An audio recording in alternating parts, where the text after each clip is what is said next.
natin na punong-puno na yung mga alkansya natin para hindi tayo magmadali sa pagbabayad, no? So next, prayer request. Dadako na po tayo sa prayer request. Pakisama po sa prayer ang aking anak na bunso na si Ringo Santos. 2 weeks ago lang nagkasakit siya at kahapon na naman hanggang ngayon ay nilalagnat siya. Grabe ang ubo niya. May kasama pang sipon. Naniniwala ako na sama-samang panalangin, tapat si Lord sa pangako niya. Ang ating Panginoong Hesus, ang great God, great provider, great comforter, at great healer. Marami pong salamat. God bless you. To God be the glory. Sister Jenny Santos. Yan po ang prayer request niya. Ang kagalingan. Next, meron pa po ba? So, dadako po tayo kung may mga bisita. So, wala tayong bisita ngayon na hihahabol.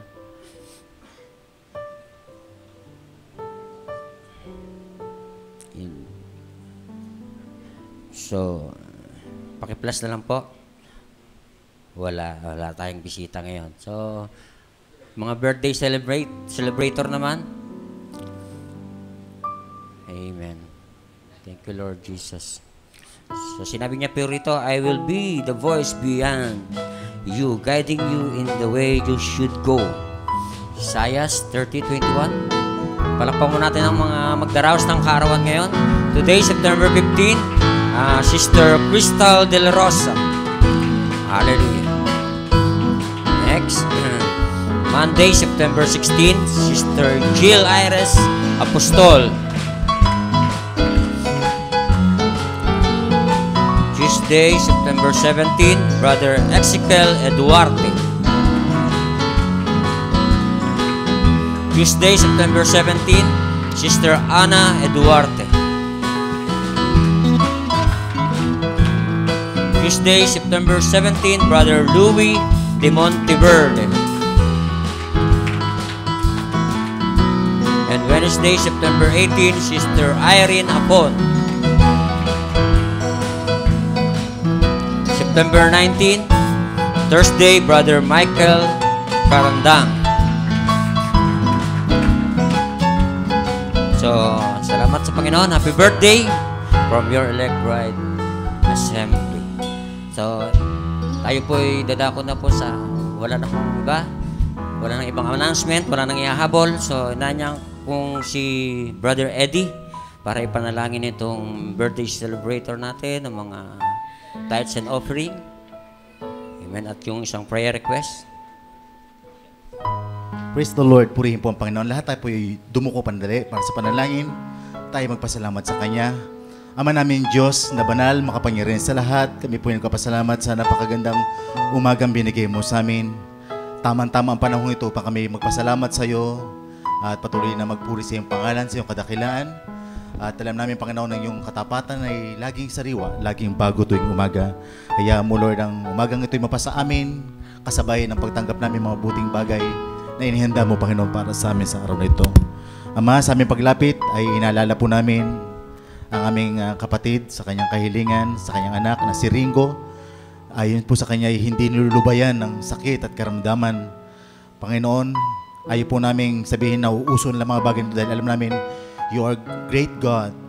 Ikaw po ang tagapagpagaling. Ikaw po ang Diyos namin na pwede namin paglaanan ng buhay, pagkatiwalaan ng lahat-lahat sa amin, maging aming mga karamdaman.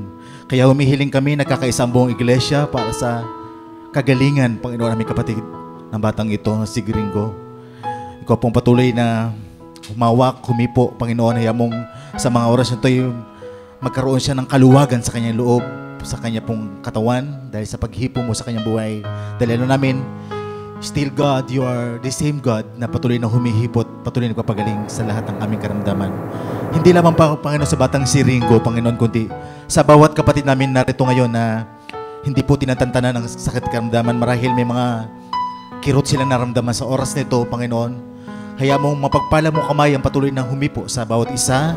Hayaan mo habang sila'y nakayuot, nakakaisa kami, ay magkaroon sila ng iba yung Lord, kagalingan sa kanilang mga pangangailangan sa kanilang mga katawan. Kinikilala po namin yung kapangyarihan na hindi nililimatahan. Ikaw isang Diyos na walang hanggan. Magagawa ang lahat ng bagay, maging mga bagay na imposible, ay posible sa iyo, Panginoon. Salamat po na marami. O Panginoon, kami po nagpapasalamat din, Panginoon, sa bawat lalaki at babae na nagdidiwan ng kanilang kaarawan. O nawa, aking dalangin kung paano mo sila inaingatan noong mga nakaraang taon. Hayaan mo, Lord, na pagpalain mo sila at patuloy maingatan ang kanilang buhay. Maghat mo silang kagalakan sa iglesia at pagpapala, Panginoon. Hayaan mong, Lord, daanan nila, Panginoon, ang isang layunin na gusto mo para sa kanila, Panginoon. Higit sa lahat, magbigay sila ng iba yung kapurihan sa iyong pangalan. Magamit mo na sila sa iglesia sa lahat ng kaparaanan, Panginoon. At ganoon din naman, sa oras na ito ay dumadako po kami sa pagkakaloob sa iyo. Amin pong iniisip na pribilehiyo ito sa amin dahil alam namin hindi lahat ng pagkakataon ay magkaroon ng pag-ibigay. Ngunit hayaan mong sa oras nito, Panginoon, ay magbigay kami ng buong kasayahan at kaligayahan, Panginoon. Pagpalain mo ang kanilang mga hanap buhay. Ang iba sa amin, Panginoon, ay namamasukan. Ang iba sa amin sa pamamasada lamang. Ang iba sa maraming paraan, Panginoon, ng paghahanap buhay. Alam namin, ang lahat ng ito, Panginoon, ay regalo mo sa amin. Kaya pagpalain mo sila, Panginoon. At ang kanilang pakikibahagi sa iglesia, Panginoon, ay pagpalain mo, Panginoon. Sa lahat ng paraan, ingatan mo sila, ang kanilang pamilya, ang kanilang kalusugan, Panginoon. Patuloy mo maingatan, Panginoon. Iniaalay po namin lahat ng sayo, lahat ng malilikom, at ganoon din sa mga kapatid, Panginoon, na hahawak. Hayaan mong may katalinuhan nila itong maingatan, Panginoon, at magamit, Panginoon, para sa iglesyang ito, sa mga ilang bayarin, sa mga ilang gastusin sa church na ito, at higit sa lahat, Lord, magamit ito, Panginoon, sa pag-iibanghelyo at sa lahat, Panginoon. Dahil alam namin, Panginoon, na ang lahat ng bagay na mibigay namin sa iyo, Panginoon, bagamat ito'y material, ay nagiging spiritual sa iyong harapan, Panginoon. Pagpalain mo ngayon ang bawat isa, pagpalain mo ang bawat kapatid na naparito ngayon, hayaan mo ang pag-aasam nila sa umagang ito ay katagpuin mo. Kasabay ng pananalangin namin sa aming pastor na mga ngasiwa at mangangaral sa aming kaligitnaan. Hayaan mong pagkapahid, gaya ng panalangin namin sa kanya kagabi pala, Panginoon, ay mangyari ito habang kami umaasam sa iyo, Panginoon. Alam namin, ikaw ay Diyos na hindi bumibigo sa mga taong lumalapit sa iyo. Salamat po na marami, pinupuri ka namin, pinapasalamatan sa mas tamis na pangalan ng aming Panginoon Kristo. Ito po aming dalangin. Ang lahat tayo magsabi ng Amen and Amen. God bless you, Brother Ed. Awitin po natin yung muhatag sa kalipay. Dahil sinabi niya sa 2 Corinthians 9:17, magbigay ng bawat isa sa inyo ng masaya at maligaya. Thank you, Lord Jesus. Muhatag sa kalipay, diha sa Ginoo. Muhatag sa kalipay, diha sa Ginoo. Ug daygon ta ang Dios, simbahon ta siya sa ayong kasing-kasing. Hallelujah. Next. Magbigay ng masaya sa ating Panginoon. Magbigay ng masaya sa ating Panginoon. Purihin natin siya, sambahin natin siya, na may pusong maligaya. Hallelujah. Magbigay ng masaya sa ating Panginoon. Magbigay ng masaya sa ating Panginoon.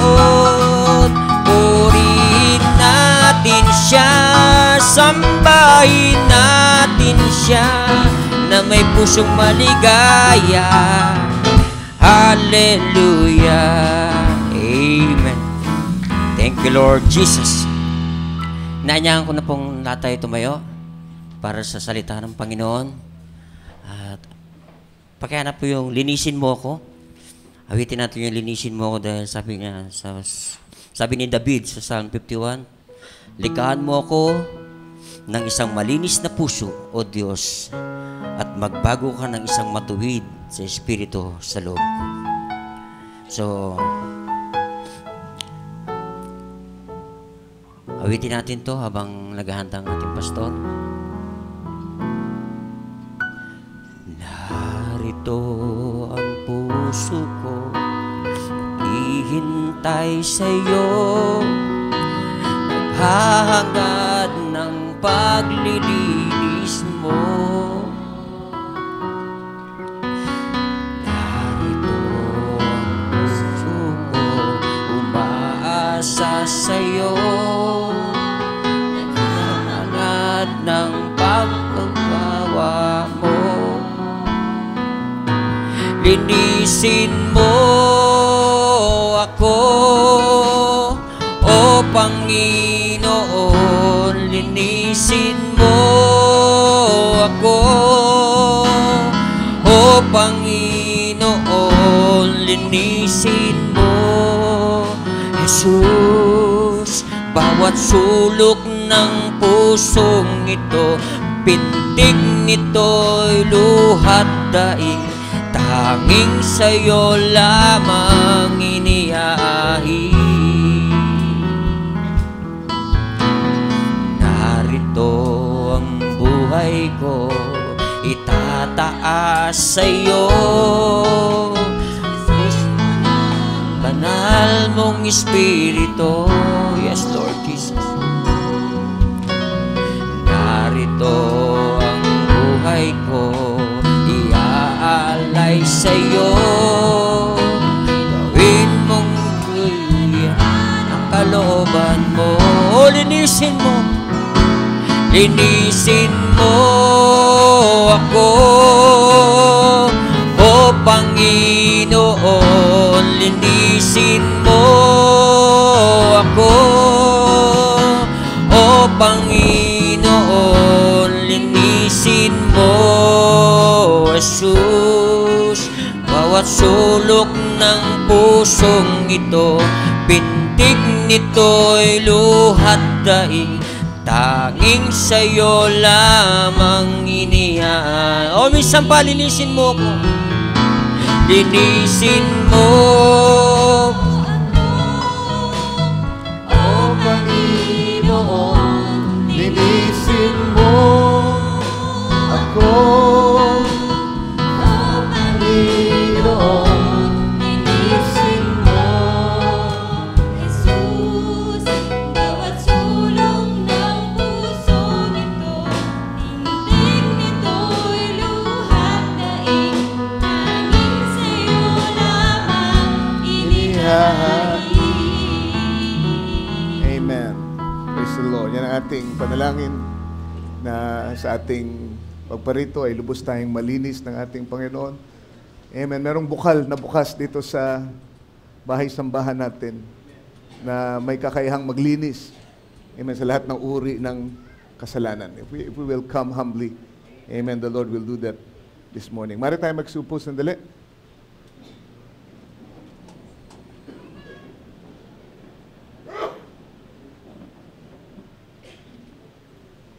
Praise the Lord. Magandang umaga sa pangalan ng ating Panginoong Jesus.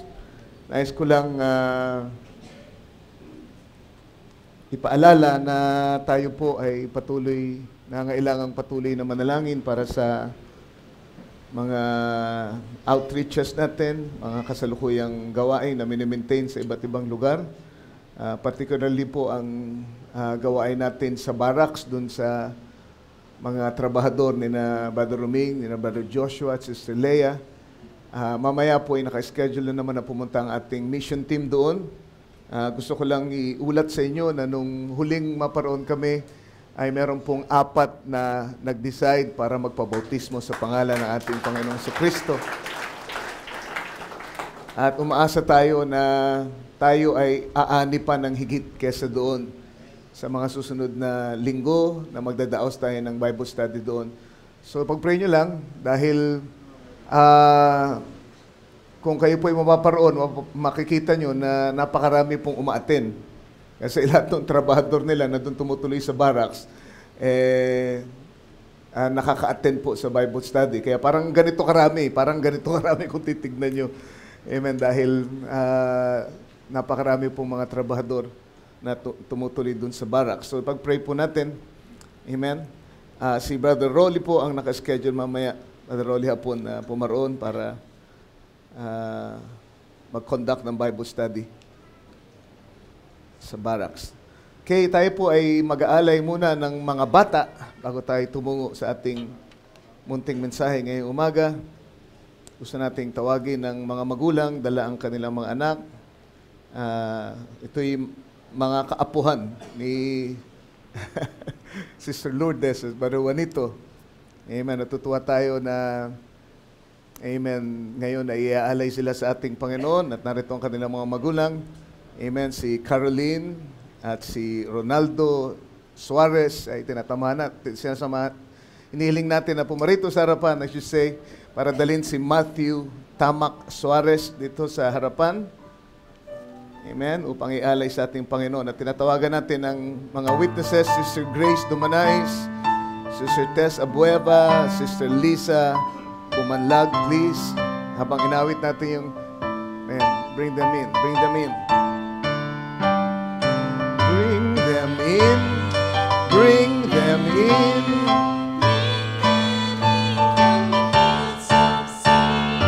Bring them in, bring them in. Bring little ones to Jesus. Amen. Hallelujah. Akit kayo dito sa taas. Sabi sa Bible, sa Matthew 19:13, sabi, then were brought unto him little children. Katulad ni Matthew, na hawak-hawak ng kanyang ina sa umagang ito. Were brought unto him little children, that he should put his hands on them and pray. And the disciples rebuked them. But Jesus said, suffer little children to come unto me, for such is the kingdom of God. At sabi pa sa Matthew chapter 18, verse 3, except ye be converted and become as little children, ye shall not enter into the kingdom of heaven. Okay? Sa umagang ito, ialay natin si Matthew Suarez sa ating Panginoon. Hilingin natin ang Panginoon ang magbalot sa kanya ng proteksyon sa kanyang paglaki dito sa madumi, makasalanang sanglibutang ito. Tayong lahat ay yuyuko, mananalangin. Ama naming Diyos, nilalapit namin sa iyo si Matthew upang hilingin, Panginoon, na ikaw po'y magkaroon ng lubos na pamamahala sa kanyang buhay. Lord, dinala ng magulang at mga witnesses ang batang ito sa iyong dambana dahil naniniwala sila 10 ng iglesyang ito sa ehemplo na ibinigay mo ng batang tulad niya ay dapat ialay sa iyo, ihandog. Hilingin, Panginoon, na ikaw, Panginoon, ang unang maka-impluwensya sa kanyang buhay sa pamamagitan ng iyong banal na Espiritu. Na hinihiling din namin, Panginoon, na siyang kumilos ng makapangyarihan sa kanyang mga magulang. Nawa, Panginoon, turuan mo sila na magkaroon ng tunay na malalim na relasyon sa iyo. O God, at makapagpakita ng tamang ehemplo sa bata sa kanyang paglaki, nang sa ganun ay magawa nilang sabihin na sila ay naging ilaw, Panginoon, sa batang ito. Nagabayan siya sa tamang landasin. Hiling po namin, dakilang Diyos, ang iyong pagpapala ngayon, Panginoon, sa batang ito na si Matthew, at ang iyong yakap, ang iyong proteksyon. Ikaw po maging manggagamot niya sa panahon ng karamdaman. Ikaw ang maging provider. Ikaw ang maging comforter, Lord. At lahat ng kakailanganin niya naway masumpungan niya sa iyo. At ang unang makita niya nawang pangangailangan pag Lord, ang isip niya ay bumukas na, ay ang pangangailangan na ikaw ay kilalanin bilang Diyos at tagapagligtas ng kanyang buhay. Yun po ang aming dalangin para sa iyong kapurihan. At lahat ng blessing na ito para kay Matthew Suarez sa pangalan ng aming Panginoong Kristo. Ito po ang aming dalangin. Amen. God bless you. God bless you. God bless you, sister. God bless you. Amen. God bless you. God bless you. God bless you. Okay, tatawagan naman natin si Michelle, Sister Michelle, si John Ryan, kung nandito siya, dali ng kanilang anak. Si John Martin Suarez dito sa altar para ialay sa ating Panginoon. Tinatawagan natin si Sister Eden Mariano at Brother Cyril Dumanais para tumayong saksi dito sa harapan ngayong umaga. Bring them in, bring them in, leave sins of... Yes, Lord. Bring them in, bring them in, lead the ones to Jesus. God bless you. Sama ka ba sa akin? Sama sa akin? Hindi na lang. Mas mahirap pasamahin yung may isip na. Sige, pag-pray na lang natin. As I lay my hands, tayong lahat ay yuyuko. Alay natin sa Panginoon. Amen. Si John Martin Suarez. Amen. Ama namin, salamat sa Lord, gandang bata na binigay mo sa mag-asawang ito, Ama. At Panginoon, ikaw po ang pinagmumulan ng buhay at yan ang dahilan kaya narito ang mga magulang, witnesses, ang buong iglesyang ito para, Lord, i-recognize namin na kung hindi dahil sa iyo, kung di mo pinagkatiwala, wala dito ang batang ito. At Panginoon, kasabay nito, Panginoon, naintindihan namin ang responsibilidad. Kung pinagkatiwala mo sa amin ang buhay na ito, kami po ay may responsibilidad na magpakita ng tamang ehemplo, tamang, Lord, uri ng pamumuhay sa kanyang harapan. Itiling ko po, Panginoon, na tulungan mo ang mga magulang, si Michelle na naririto, John, Lord, ikaw po ang Lord, higit na magpakilala ng iyong sarili, una sa kanila, palalimin mo ang kanilang relasyon sa iyo. Lord, ang kanilang pag-aalay ng bata, Lord, ay isang tanda ng pagkilala sa iyong kapangyarihan, Lord. Pagiging Panginoon ng kanilang buhay. Hiling po namin, O Diyos, na ikaw po ang maging tunay na protector, ikaw ang maging provider, ikaw po ang maging tagapagtanggol ng batang ito sa kanyang paglaki. Lahat ng pagpapala na maaari mong ibuhos mo nawa sa kanyang buhay at gawin mo siyang blessing, Lord, sa kanyang pamilya at sa lahat ng mga taong, Lord, makakilala niya sa eskwela, sa aming church na ito, Ama. Palakihin mo siyang may takot sa iyo at maging ilaw nawa siya sa kanyang, Lord, paglakad sa ibabaw ng mundong ito, nagbibigay ng kapurihan sa iyo, kinikilala ka bilang Diyos at tagapagligtas ng kanyang buhay. Alay namin, Panginoon, si John sa iyo, sa pangalan ng Panginoong Jesucristo. Amen. Amen. God bless you. God bless you. God bless you. Salamat sa Panginoon. Tayong lahat tayo magsitayo. Buksan natin sa 1 John chapter 5, verses 1 to 4. Tutuloy natin yung tema nung nakarang Miyerkules. Napaka lalim ng ibig sabihin ng salita ng Diyos na ating tinalakay nung nakaraang Miyerkules na hindi sapat ang isang oras kalahati para ma-express lahat ng nais ng Diyos na maipabot sa atin sa pamagitan ng pangangaral. So sa umagang ito, tulungan tayo ng Panginoon na muli matunghayan natin, lalo dun sa mga hindi natin kasama, ang tungkol sa paksang ito. 1 John chapter 5, verses 1 to 4, sabi dito, whosoever believeth that Jesus is the Christ is born of God. And everyone that loveth him that begat, loveth him also that is begotten of him. By this we know that we love the children of God, when we love God and keep his commandments. For this is the love of God, that we keep his commandments, and his commandments are not grievous. For whatsoever is born of God overcometh the world, and this is the victory that overcometh the world, even our faith. Babasahin ko sa Tagalog. Bago tayo magsipo. Ang sino mang nananampalataya na si Jesus ay siyang Kristo, ay ipinanganak ng Diyos. So, ang paksa dito ay tungkol sa mga ipinanganak ng ating Panginoon, pinanganak ng Diyos. Pagka ikaw ro'y sumampalataya na si Kristo, na si Jesus ay si Kristo, ang pinahiran ay ipinanganak ka ng Diyos. At ang bawat umiibig sa nanganak ay umiibig din naman sa ipinanganak niyaon. In other words, ito ay package deal. Hindi pwedeng ibigin mo yung nanganak na hindi mo ibigin yung inanak niya. Alright, sinong nag-anak sa atin? Ang Diyos. So hindi pwedeng kamuhian mo yung isa at mahalin mo yung isa.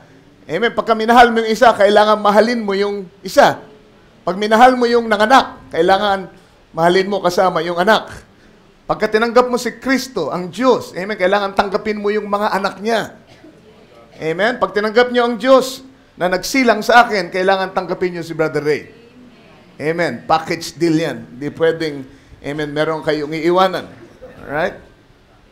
And sabi niya sa verse 2, dito'y ating nakikilala na tayo'y nagsisiibig sa mga anak ng Diyos pagka tayo'y nagsisiibig sa Diyos. Kita nyo?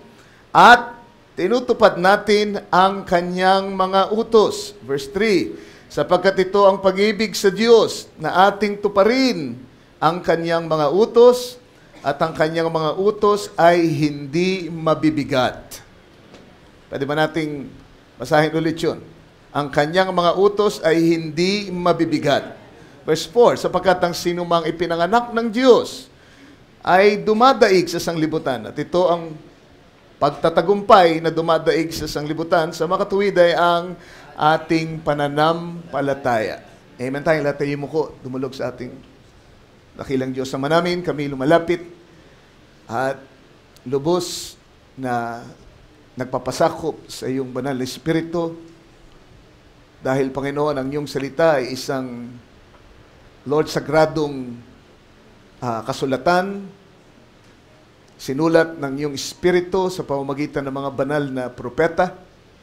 At kinakailangan, Panginoon, ng pagkilos ng Espiritu mo para maunawaan ito ng sinumang tao, Panginoon. Hiling ko po na ikaw ang sumakop sa buong dakong ito, sa iyong lingkod na nasa likod ng pulpito, sa upin mong isip ko, bigyan mo ako ng kakayahan. Lord, hindi sa aking sariling dunong o skill, kundi, Father, hayaan mong ako'y makaalis sa harang, Lord, sa daan, upang ikaw, Panginoon, ay lubos na makapangusap sa iyong mga anak sa umagang ito. Ipuin mo sila sa isang espesyal na paraan sa pamamagitan ng iyong salita. Yan ang aking dalangin para sa iyong kapurihan, Ama. Sa pangalan ng Panginoong Jesus. Amen. Mari tayo magsiupo. Amen. Gusto kong pamagatan ito ngayong umaga ng not grievous. Not grievous. For this is the love of God, that we keep His commandments, and His commandments are not grievous. Hindi mabigat. Hindi mabigat. Okay.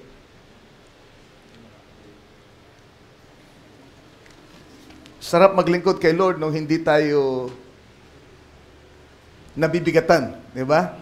Sarap maglingkod nung nag-i-enjoy tayo sa ating paglilingkod. At ang Diyos ay gumawa ng daan para yan ang maging patotoo natin, na yan ang maging karanasan natin sa paglilingkod natin. Hindi tayo yung naglilingkod nga, pero panay tayo reklamo, panay tayo angal. Gusto ng Diyos, kapag tayo naglingkod, ay gawin natin ito dahil sa pag-ibig. At pagka ginagawa nyo dahil sa pag-ibig, masaya nyong ginagawa. Tandaan nyo yan. At dito sa verse 3, this is the love of God, that we keep His commandments, and His commandments, yung salitang commandments ay galing sa salitang entole. Entole. Or entole. Ang kanyang kahulugan ay, it is an order or command, a charge or precept, injunction, that which is prescribed to one by reason of his office, a prescribed rule, in accordance with which a thing is done. Gusto kong pasinin niyo itong huling definition. A precept relating to lineage. A precept relating to lineage. Ano ibig sabihin nito? Ito'y isang utos na may kinalaman doon sa lahi. In other words, merong commandments na nauukol lamang sa iyo at sa iyong lahi. At ito yung commandments na sinasabi ng Diyos na hindi mabigat. Bakit? Kasi yung utos na yon ay talagang dinesign para sa iyo at sa iyong lahi. Naintindihan nyo? Kaya merong mga tao, naintindihan ko na hirap sumunod sa salita ng Diyos. Hirap na magpatuloy. They can only go so far with the Word of God. Pero dumarating yung panahon na palagi na lamang, attend sila, pero hindi magtatagal, mawawala na naman. Because, it becomes very grievous to them. Yung paglilingkod ay nagiging, mahirap, mabigat, nakakapighati sa kanila, mabigat sa kanilang kalooban, wala silang kasaya-saya. Amen. So, pagka ganyan kang naglilingkod, hindi ako magtataka na isa sa mga araw na ito, hindi ka na makikita sa church. Diba? At mas mabuti nga yun, kaysa yung nakikitang nandito ka nga, wala ka naman kasigla-sigla. Diba? Wala ka naman karya-reaksyon. Para kang tawag dito, kuntil ng pickle. Sabi nga nila sa Amerika. Diba? Na walang karya-reaksyon. Kaya mabigat kasi hindi ka pa isinisilang na muli. At hindi ka pa nakakasama dun sa lahi niya.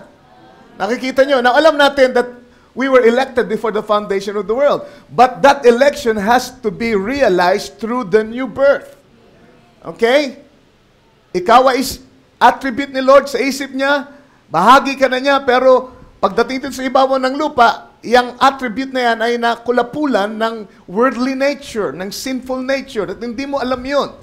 Kaya, pagka pinilit kang pasunurin dun sa pagiging sinful mo, makasalanan mo, magiging mahirap sa iyo na sumunod sa salita ng Diyos. Diba? At minsan sa mga anak natin, yan ang problema. Pinipilit natin. Diba? Kung hindi pa isinilang na muli yan, talagang hindi mo yan mapapasunod. Magiging mabigat sa kanilang salita ng Diyos. Bakit? Kasi yung utos ay para lamang dun sa mga nasa lahi. Para lamang sa mga isinilang na muli. Naintindihan nyo? Kaya ang sabi dito, ang isinilang na muli ay umiibig sa Diyos at doon sa isinilang niya, at ang isinilang na muli, amen, ay sumusunod sa kanyang mga kautusan. At ang kautusan niya ay hindi mabigat. Yung kautusan ay nauukol doon sa nasa lahi. Alright, so you have to be in the lineage first, amen, for you to be able to obey the commandments and obey it, amen, joyfully. So, kailangan may silang ka na muli. Alright? Kaya, ine-emphasize natin dito yung kabilin-bilinan ng ating Panginoon, maliban na kayo isilang na muli, hindi kayo makakapasok sa kaharian ng Diyos. Diba? Hindi kayo makakakita. You don't even have the ability to understand the kingdom. Lalo pang sumunod sa kaharian, sumunod sa kautusan. Hindi mo nga maintindihan paano ka pa makasusunod. So, kailangan ikaw ay maisilang ng Espiritu ng Diyos. So, kapag ikaw ay sinilang ng Espiritu ng Panginoon, the Word or God's precept becomes a part of you. Diba? Ano bang nagsilang sa atin? Amen. Sabi sa Biblia, tayo isinilang ng binihi na hindi nabubulok, walang iba kundi ang kanyang salita. Alright? So lahat ng mga born again, isinilang ng salita ng Diyos at ng kanyang Espiritu. So kapag isinilang ka na ng salita at ng Espiritu, ikaw ay nagiging bahagi ng salita ng Diyos. Kung paano nung isilang ka, naging bahagi ka ng pamilya mo. Diba? Nung isilang ako bilang Soriano, ako'y bahagi ng lahing Soriano. Sa ayaw ko at sa gusto, yun ang lahi ko. Diba? I'm a part of it. At hindi ako mahihirapan na sumunod doon sa ginagawa ng mga Soriano kasi Soriano ako as a man. Ganon din naman, pag isinilang kayo ng salita ng Diyos, you become a part of the lineage of God. Can you say amen? And the Word becomes a part of you. At paano mong magagawang tanggihan ng salita kung ikaw ay bahagi na ng salita? Amen? At hindi magiging mahirap sa iyo na sundin. Bakit bahagi mo yun Diba? It's just in your nature. Nandun sa DNA mo na yun. Spiritual DNA mo. Amen? Nasundin ang mga salita ng Diyos. Bakit? Kasi kaisa ka na. Amen? Nag-unite na kayo ng salita ng Diyos nung ikaw ay maisilang na muli.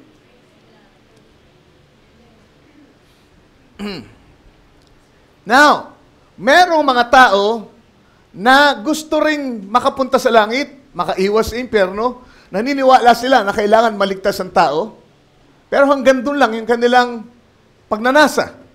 Hanggang doon lang yung naintindihan nila.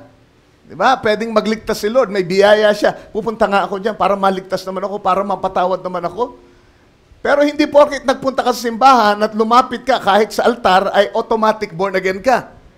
Alam natin yan, ang pagiging born again ay isang proseso. Diba? Ang paglapit ay unang bahagi lamang. Hindi tayo naniniwala dito na kapag lumapit kayo sa harapan, nagtaas kayo ng kamay at nagsabi ng sumunod sa panalangin ng isang preacher, ay born again na kayo kaagad. Ang dami ng nanalangin ng ganyan na ngayon hindi mo na makita sa church. Bakit? Hindi yun ang paraan para ma-born again ka. Hindi yun ang dahilan kaya ka na born again. Dahil nanalangin ka o lumapit ka. Maaring yun ay isa sa mga hakbang. But it takes the 3 stages of grace para ikaw ay ma-born again. Justification, sanctification, and baptism of the Holy Spirit. Right? So, hindi ka pa born again hanggat hindi ka nababautismohan ng Espiritu Santo. So, kapag ikaw ay lumapit, that's the start of it. Huwag kang aalis. Magpatuloy ka. Amen? Makinig ka palagi ng pangangaral. Huwag kang magpapaliban sa gawain. Nangungusap ako sa ganitong paraan dahil marami tayong mga bagong bautismo dito sa church at gusto ko mag-minister sa kanila ngayong umaga. But you are not born again until that old nature of yours, amen, has died. So meron tayong dating katangian na dala-dala natin nung isilang tayo. At kailangan ang bautismo ng Espiritu para sunugin yung nature na yon at ikaw ay magkakaroon, uusbungan ka ng bagong nature. Amen. Yung nature ng Diyos na nandun sa binhi mo dati by the Holy Spirit, yun na ang lalabas sa iyong buhay. Yun na ang maipapahayag. Amen. And so, now you become a son of God or a daughter of God. Dito na masasabi, now you are of the lineage of God. Amen. Kaya, pagka ikaw ay nakinig ngayon at narinig mo mga alituntunin ng Diyos, amen, hindi ka na nahihirapan sumunod. Masayang-masaya kang sinusunod. Amen. Parang natural, amen, na ikaw ay sumunod doon sa mga narinig mo. Bakit? Kasi ikaw ay sinilang na muli. At para sa iyo talaga itong utos na ito. Kaya, hindi mabigat para sa iyo. Intindihan nyo? Okay, pero doon sa mga hindi sinilang na muli, pero gustong maligtas, gustong pumunta sa langit, you know, pwede silang pumarito, kaya lang hindi magtatagal, amen, sa paglilingkod, pagsisimba. Bakit? Kasi pagka narinig nila yung klase ng mensahe na pinapangaral natin at yung mga alituntunin ng Diyos na ating pinangahawakan at tinataguyod, amen, hindi nila kayang sumunod doon. Ang gusto lang nila ay maligtas. Ang gusto lang nila ay makaiwas sa impyerno. At dahil doon, mahirap sa kanila yung kanilang narinig kasi hindi naman sila born again eh. Naintindihan nyo? Hindi naman sila born again. So makikita nyo ang pagsunod na sinasabi rito na magaang, na masaya, amen, na hindi mabigat, ay para sa mga elected, mga hinirang ng Diyos na isinilang na muli. Kaya merong mga tao na hindi pwedeng magtagal sa message, maaring naligtas din sila na biyayaan dahil tandaan nyo, hindi lang ang elected ang maliligtas. Merong mga tao na hindi elected pero sila ay may pagnanasang lumapit kay Lord at maligtas at maaring sila abutan ni Lord ng biyaya para maligtas, mapatawad, pero it doesn't mean that they're born again. Naintindihan nyo? Amen. Like yung foolish virgin, ang sabi ni Barnabas, tatanggap lang sila ng eternal life doon sa white throne judgment. Amen. Pero hindi sila born again nung nandito sa ibabaw ng lupa. Hindi kagaya ng mga bride, ng mga pinili. Talagang isinilang sila muli. Kaya sila ay nakakasunod ng buong puso, amen, buong kagalakan sa salita ng Diyos. Yung mga hindi born again, amen, na nakakasama natin sila yung hirap na hirap. Diba? At sadyang hindi sila makakasunod at mahirapan sila kasi nga hindi sila kalahi. Alright.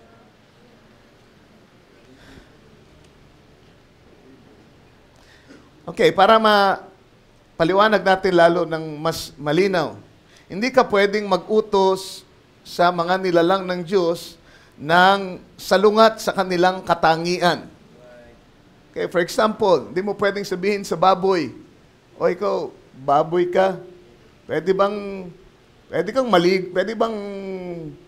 magsabon ka pagka ikaw ay naliligo at dito ka maligo sa shower room namin at mag-shampoo ka at magpabango ka dahil ang baho-baho mo, ang dungis-dungis mo, di ba? Ang putik-putik mo. Palagay nyo, kayang gawin ng baboy yun? Amen. Pwede mo siyang paliguan, puwersahing paliguan, eskubahin ng gusto at gamitan ng aksyon. At siya'y malinis ng gusto at matanggal lahat ng putik sa kanyang kuko. Pero, pagka nalingat ka, nakakita ng bukas na pintuyan, ayan ay kakaripas ng takbo at maghahanap ng lubluban. Why? Because it's his nature to be there. Diba? Kaya mahirap sa kanya yung pinagagawa mo eh. Salungat yun sa nature niya eh. Diba? Hindi mo pwedeng sabihin sa baboy, hindi mo siya pwedeng turuan, ikaw, little piggy, magmula ngayon, tuturuan kitang umakyat sa puno. Pakyatin kita sa puno ng nyug. Kahit anong training mong gawin dyan, mahihirapan yan. Mabigat masyado sa kanya yung inuutos mo. Bakit? Hindi yan ayon sa kanyang nature. Diba? So, hindi mo pwedeng sabihin sa unggoy, halika rito, magmula ngayon, dito ka maliligo, doon sa lubluban ng baboy. It's against his nature. Okay? Anong kailangan mong gawin? Pagpalitin mo yung kanilang nature, and then you see, yung inuutos mo ay matutupad nila. Bakit? Yun ang nature nila. Diba? Kung sasabihin mo doon sa baboy, pagkatapos na, sa isang mahimalang paraan ay napalitan mo yung katangian ng baboy, ng katangian ng unggoy, pwede mo nang sabihin, magmula ngayon, umakit ka sa nyog. Diba? Makakita ka ng baboy na umakit sa nyog. Bakit? Kasi yung baboy ay naging unggoy sa puso niya. Naintindihan niyo yung illustration? Kaya hindi mabigat sa kanya yung umakyat doon sa puno ng nyog kasi nature niya yun eh. Ganon din naman, yung unggoy ay hindi na mahirapang maglublob sa lubluban ng baboy. Bakit? Kasi pinalitan mo yung kanyang nature. So ganon din, pagka sinubukan mong ipangaral ang mensahe at ipasunod ang salita ng Diyos, sa hindi pa isinisilang na muli, abay mahihirapan ka talaga at mahihirapan siyang sumunod. Magiging mabigat na mabigat. Kontra yun sa nature niya. Okay, so kailangan siya ay maisilang na muli. Kailangan magkaroon ng pagpapalit ng katangian. Hallelujah. Ano kaya kung pakainin ko ng damo yung aking aso? Well, yung aming aso, by the way, kumakain po ng damo. Pero it's not in the nature of dogs to eat grass. Diba? Hindi naman lahat ng damo kinakain nila. Yung aming aso, napansin ko, si Stretchy, pagka medicinal plant, kinakain niya. Siguro may nararamdaman. Diba? Pero, hindi yun normal na, wala na tayong dog food, Paghanap ka nga ng damo dyan, mag-ipon ka. Dayami at lahat yun na lang pakain natin. Ay, mangangayat yung aso yun, mamamatay. Bakit? Pinapakain mo ng damo, it's against his nature to do it. Amen? Pagkatapos, ipagluluto mo ng steak yung kabayo mo o yung baka mo. Di ba? O, wala na tayong damo, steak na lang pakain natin dito sa baka natin o sa kabayo natin. Hindi nila makakain yun, di ba? Kahit gaano kasarap sa palagay mo, mabigat para sa nila na gawin yun. It's against their nature. Amen? Ang gawin mo, pagpalitin mo. Pagpalitin mo yung pagkain. Bigay mo yung damo sa kabayo, bigay mo yung steak sa aso. Tignan mo, kundi saglit lang ubos yan. Why? Amen. Magaang na magaang sa kanilang gawin yan because it's according to their nature. Amen. Masayang-masayang kakainin ni Stretch yung steak. Abay, paborito niya yan. At saglit lang, titingala sa yan para bang nagsasabi, wala na ba? Ganon din ang mga anak ng Diyos. Pag merong narinig yan na pangangaral, amen, hallelujah, sunod kagad yan, buong saya. Amen. At pagkatapos mag-amen at sumunod, amen, ay babalik ulit sa church. Sabihin, titingala sa pastor, wala na ba? More.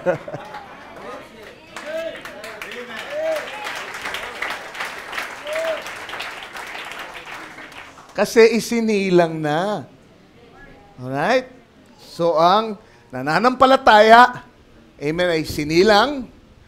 At ang sabi ko, ikaw ay sinilang, mamahalin mo yung nagsilang at yung mga ibang isinilang niya. At kung talagang ikaw ay nagmamahal sa Diyos, sinilang ka na muli, susundin mo ang kanyang mga utos dahil ang utos niya ay hindi mabigat. Okay. Very elementary aking presentation para maintindihan natin lahat. Dito sa Philippians chapter 2. I'm sorry.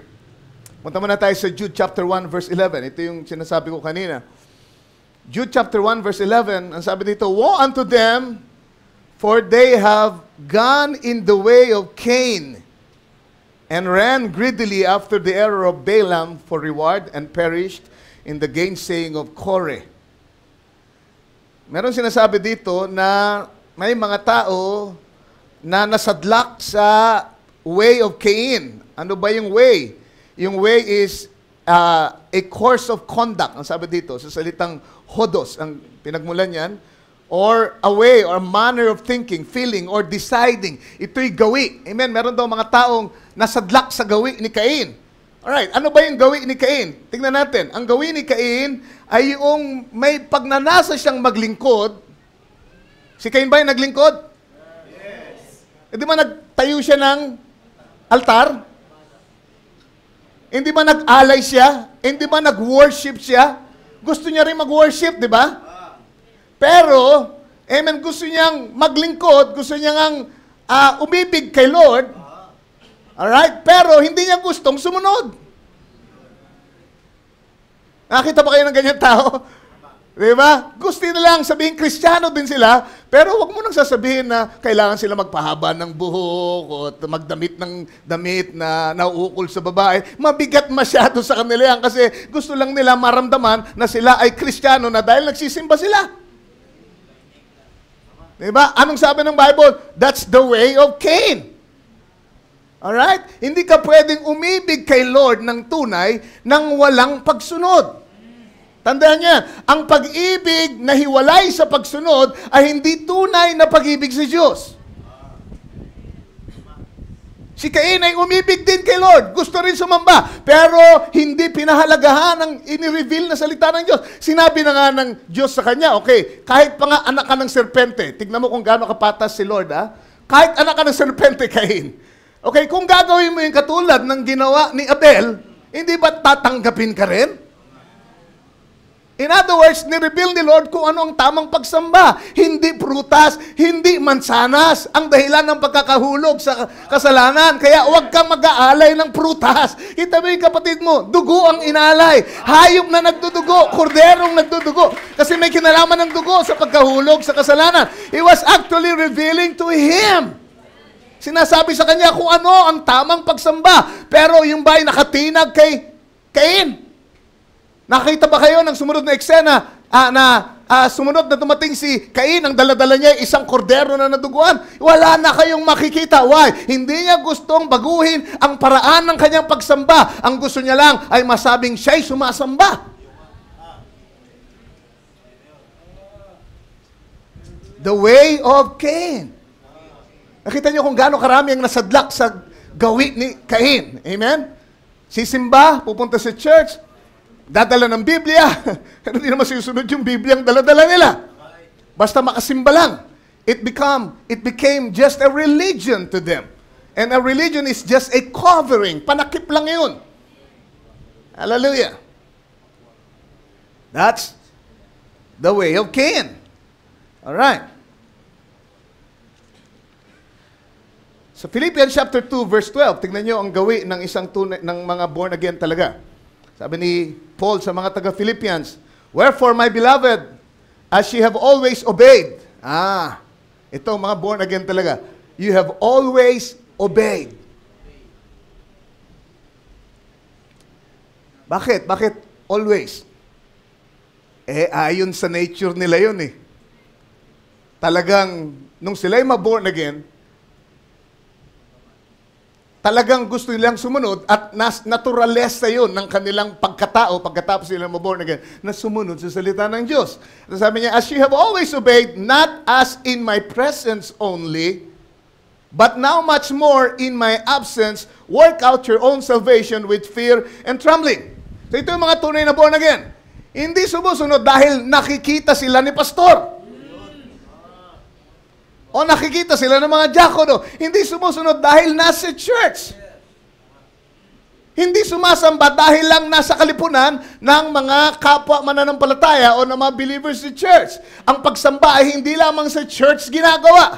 Ang pagsamba ay walang patid na ginagawa ng mga anak ng Diyos sa kanyang gawa, sa kanyang isip, sa kanyang paglilingkod, sa kanyang pamilya, sa kanyang pagtatrabaho. Yun ay worship. It's a way of life.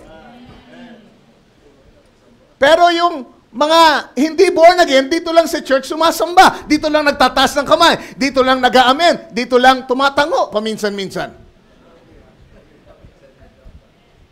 Pero sabi ni Paul, believe ako sa inyo mga taga-Pilipos. Dahil palagi kayong sumusunod. Kung paano kayo sumusunod sa aking harapan, kahit wala ako, lalo pa wala ako, nababalitaan ko, kayo ay sumusunod. Amen. So, ibig sabihin, hindi mabigat sa kanila yung pagsunod. Di ba? Kaligayahan nila yung sumunod. Kahit walang nagbabantay na diakono. Amen. Kahit walang nangangalabit. ay susunod sila. Amen. Sa ating Panginoon. Verse 13. Tignan nyo. For it is God, ito ang dahilan, no? Tignan nyo mabuti. For it is God which worketh in you both to will and to do of His good pleasure. Ito ang dahilan, kaya palagi kayo nakakasunod. Itong sinasabi ni Paul dito. Ito ang dahilan, kaya kahit hindi ko kayo nakikita, sumusunod pa rin kayo, kasi hindi naman kayo talaga yan eh. Yung dating kayo, hindi susunod yun eh. Yung dating kayo, kahit natutukan ko pa kayo, kahit na bantayan ko kayo, amen, magdamag, amen, pupuslit pa rin kayo, gagawa pa rin kayo ng kontra sa salita ng Diyos. Pero ngayon ay born again na kayo, kaya sumusunod na kayo kahit hindi ko nakikita dahil ang Diyos na ang gumagawa sa inyo, kapwa para magnasa at gumanap ng kanyang mabuting kalooban. Kahit yung pagnanasa ay galing sa Diyos. Pagnanasang sumunod sa salita ng Diyos, sa kanyang kalooban, at ito pa rin, ang Diyos ang may gawa niyan sa inyo na tumanggap na sa Kanya at naisilang ng muli. Kaya wag niyong isipin ako, napakabigat niyan, kaya ayokong sumama niyan, hindi ko kayang sumunod. Pagka ikaw ay lumapit kay Lord at tinanggap mo siya, at isinilang kang muli, babaguhin ni Lord ang nature mo, pagkatapos mananahan pa siya sa iyo. Paano magiging mabigat na sumunod sa kanyang utos, samantalang siya na raw ang tutupad nito sa iyo. Siya na ang gagawa para magnasa at tumupad ng kanyang maiging kalooban. Sabihin ko, ano yung gusto niya? Amen, tutuparin niya sa iyo. Hindi na ikaw. Hindi na akong nabubuhay. Ang sabi ni Pablo, si Kristo na ang nabubuhay sa akin. It's the Lord. So mahirap ba kung gano'n ang iyong kalagayan na sumunod? Mahirap ba kay Kristo na sumunod sa sarili niyang utos? Hindi na, alright? Kaya nahihirapan yung iba kasi wala pang ganitong karanasan. Wala pa talaga si Kristo sa kanilang buhay. So, okay, matakot. Kung palagay nyo hindi nyo kaya, talagang hindi nyo kaya kung hindi kayo lalapit sa Kanya. Kapag lumapit kayo, siya na ang magtatrabaho sa inyong buhay. Alright. Verse 14, kita nyo ang pagkakasabi. Do all things without murmurings and disputings. Gawin niyo raw lahat ng mga bagay ng walang bulong-bulungan at pagtatalo. Baka ikaw ay sumusunod pero bulong ka ng bulong, angal ka ng angal at nakikipagtalo ka, malamang hindi ka pa born again. Yun ang sinasabi dito, di ba? Pwede nang utusan ni Pablo ang mga taga-Philippians sa sinasabi niyang palagi sumusunod na gawin ang lahat ng bagay nang walang bulong-bulungan kasi alam niya hindi na mabigat sa kanila, kaligayahan na nila yun. Ba't sila magrereklamo? Kaligayahan nila yun. Bakit sila magdidiskusyon pa? Bakit sila magtatalo-talo? Bakit pa sila magbubulong-bulungan? Nature na nila yon. Amen? So we can only do all things without murmurings and disputings kung tayo ay nakatanggap na ng bagong nature. So yung bagong tipan sa dugo ni Kristo, remember, ang dugo ni Kristo, ang kinaroroonan ng kaluluwa niya. At nung ibuhos niya yun, binuhos niya ang kanyang kaluluwa, ang sabi sa Isaiah, doon sa Kalbaryo, merong nature yun. Okay? Ang buhay ay may nature. Yung buhay na yun, yung nature na yun ng buhay ay ang kaluluwa ng tao. At yung kaluluwa ay nirelease ni Kristo sa Kalbaryo. Amen? At sa anyo ng Espiritu ay bumalik sa ating mga sumasamba. Kaya hindi lang tayo nakatanggap ng mga utos dito sa bagong tipan, kundi ng bagong kalikasan na nalulugod sa kanyang utos. Naintindihan nyo? Nakatanggap kayo ng new nature that delights in His commandments. Amen. Yung nature na natanggap nyo, siyang-siya sa utos ni Lord. Kaya pag sumunod kayo, walang bulong-bulungan, walang pagtatalo. 1 John chapter 5, verse 3. Inulit niya, for this is the love of God, that we keep His commandments, and His commandments are not grievous. Yung grievous dito ay galing sa salitang baruz. Na ibig sabihin ay burdensome, 2A. And then 2B, severe, stern, weighty, violent, cruel, unsparing. Ang iyong mga utos ay hindi violente, hindi malupit, hindi walang patawad. Naranasan niyo ba yun na kayo sumusunod ng pakiramdam niyo wala namang patawad to si Lord? Lupit naman ito.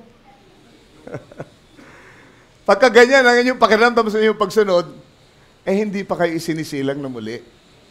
Hindi ko sinasabi na magiging madaling-madali ang lahat. May mga bagay, may mga papahintulot si Lord na kahirapan sa atin habang tayo sumusunod. Pero hindi ito yung katulad nung sinasabi dito sa 1 John 5:3 na grievous. Pag sinabi mong grievous, napipighati ka na Galing sa salitang grief yan, or grieve. When you are grieved, amen, in obeying the word, amen, something is wrong. Amen, kailangan pumunta ka sa altar at dumalangin ka, Lord, isilang mo ako muli, hindi pwedeng ganito, na yung pagsunod ko ay nakakapigati sa akin. Napakabigat, ang tingin ko ay napakalupit mo, Lord. Parang unfair ito, Lord. Bakit hinihiling mo sa akin gawin ko ito? Pasyadong mabigat ito. Wala, Panginoon, sa kakayahan ko to. Pinalaki kaming ganito ng aming mga magulang ng pamilya na pagkatapos pasusunduin mo ako sa ganito. Mabigat masyado to, Lord. Malupit ka. Hindi ito fair.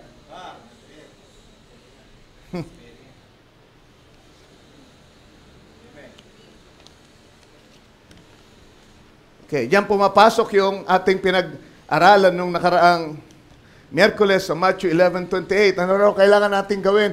Come unto me, all ye that labor and are heavy laden, and I will give you rest. Alright. Yung salitang labor dyan ay galing sa salitang kopiaho. Or it means toil, be wearied, to labor with wearisome effort. Kayong mga nabibigatang luba, kayong nagpapagal na ng gusto. At yung salitang laden ay galing sa salitang fortizzo. To place a burden upon, or to load one with a burden of rights and unwarranted precepts. Ibig sabihin, ang tinutukoy dito ni Lord ay yung mga taong, amen, hirap na sa pagsunod. Hirap na sa pagsunod sa batas, sa kautusan. Hindi naman nila kayang sundin. Amen. Higit dun sa kaya nila ang inilalagay sa kanilang balikat ng mga pari, ng mga pariseo, ng mga saduseo ng araw na yon, na sila ay labis ng nabibigatan. Kaya ang sabi niya, kayong napapagal ng gusto at nabibigatan ng gusto ng ganyan, na merong pinapasan sa inyo na hindi nyo kaya, ang kailangan nyo gawin ay lumapit kayo sa akin. At pag lumapit kayo, sabi niya, kayo'y aking pagpapahingahin. Okay? Hallelujah. Now, Hindi natapos doon ang verse. Amen. Pagka ipinapangaral itong bandang ito ng scripture, dito sila nagko-concentrate eh. Yung mga preacher, di ba? Come unto me, come unto me. Pero that's just first part of the coming. First part of the approach. Di ba? Masyado nilang pinagdidiinan. Come unto me, all you, and I give you rest. Pero may kasunod yan. Sa verse 29, ang sabi niya ganito, take my yoke upon you. Pasanin nyo ang aking pamatok. Huwag lang kayong lumapit. Pagkatapos yung lumapit, may ibibigay ako sa inyong pamatok. Papapasan ko sa inyo. Paano yan, Brother Ray? Nabibigatan na nga kami. Tapos nalapit kami sa kanya, tapos dadagdagan pa niya yung aming pasan. Dahil meron pa siyang pinapapasan sa amin. Hindi, ganito yun. Papalitan niya yung inyong pasan.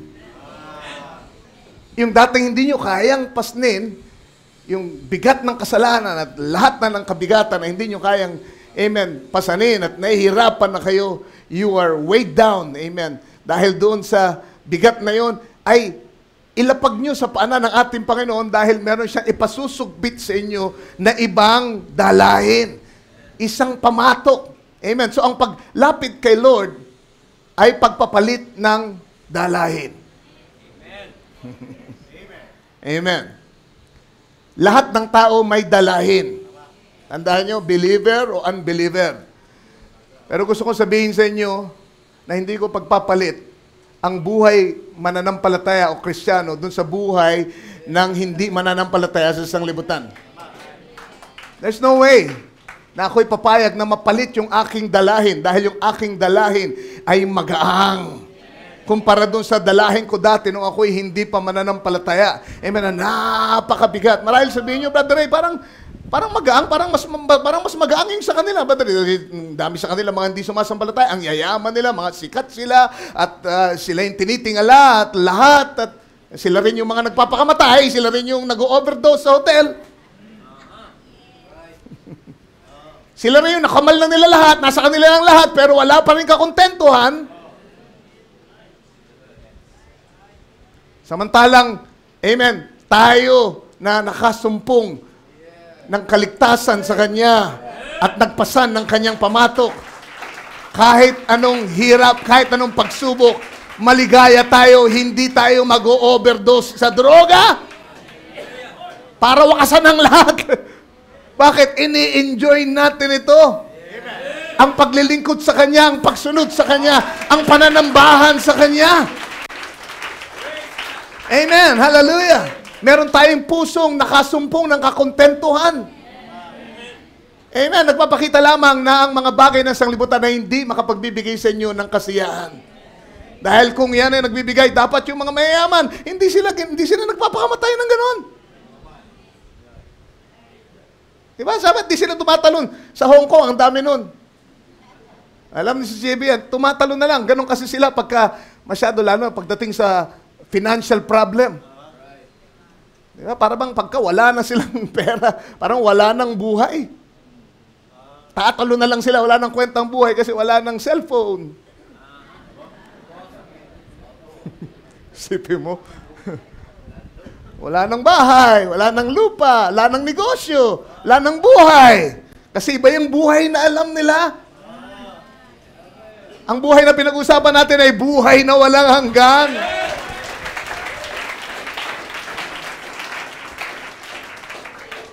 Sabi niya, paglapit nyo, pagpapahingahin ko kayo, diba? Pero simula pa lang yan. Tapos yung makapagpahinga ng konti, o sige, pagsusukbitin ko na kayo ng pamatok. Diba, sarap ng unang mga sandali ng ating pagtanggap. Kaya yung mga baguhan natin, gusto kong i-educate na sila ngayon pa lang. Paalam na sa kanila na hindi ganun kadali. Meron pa rin tayong pasanin. Tapos lumapit kay Lord, parang ang sarap ng lahat. Parang umaawit ang ibon kahit saan ka pumaroon. Parang lahat ng tao nakangiti sa iyo. Parang ang ganda nila lahat. Parang ang sarap manalangin. Umpisa ang paglapit mo, nakasumpong ka ng kapahingahan. Pero teka muna, hindi pa tapos yun. Kalalapit mo pa lamang, ang gagawin mo susunod ay papasanin mo ang kanyang pamatok. Sabi niya, take my yoke upon you. Hindi siya ang magpupuwersa sa iyo. Hindi kanya pahawakan doon sa ibang mga hawakan nyo yan, bagong tanggap na yan. Kakabit ko lang yung aking pamatok. Hawakan nyo, huwag ang pumiglas, kakabit ko. Hindi, sabi, kailangan ikaw mismo ang magdesisyon. Ikaw ang magpapasan. Pasanin mo ang aking pamatok. Okay, lumapit ka na sa akin. O, di ba, na-refresh ka na, di ba? May bagong sigla ka, di ba? May sariwang buhay ka. O ngayon, sariwa ng buhay mo, sariwa na yung lakas mo. Pagpapasanin na kita ng aking pamatok, pasanin mo ito. Kailangan magdesisyon ka na ito ay iyong pasanin. At alam niyo kung ano magiging bunga nito? Mas malalim na kapahingahan.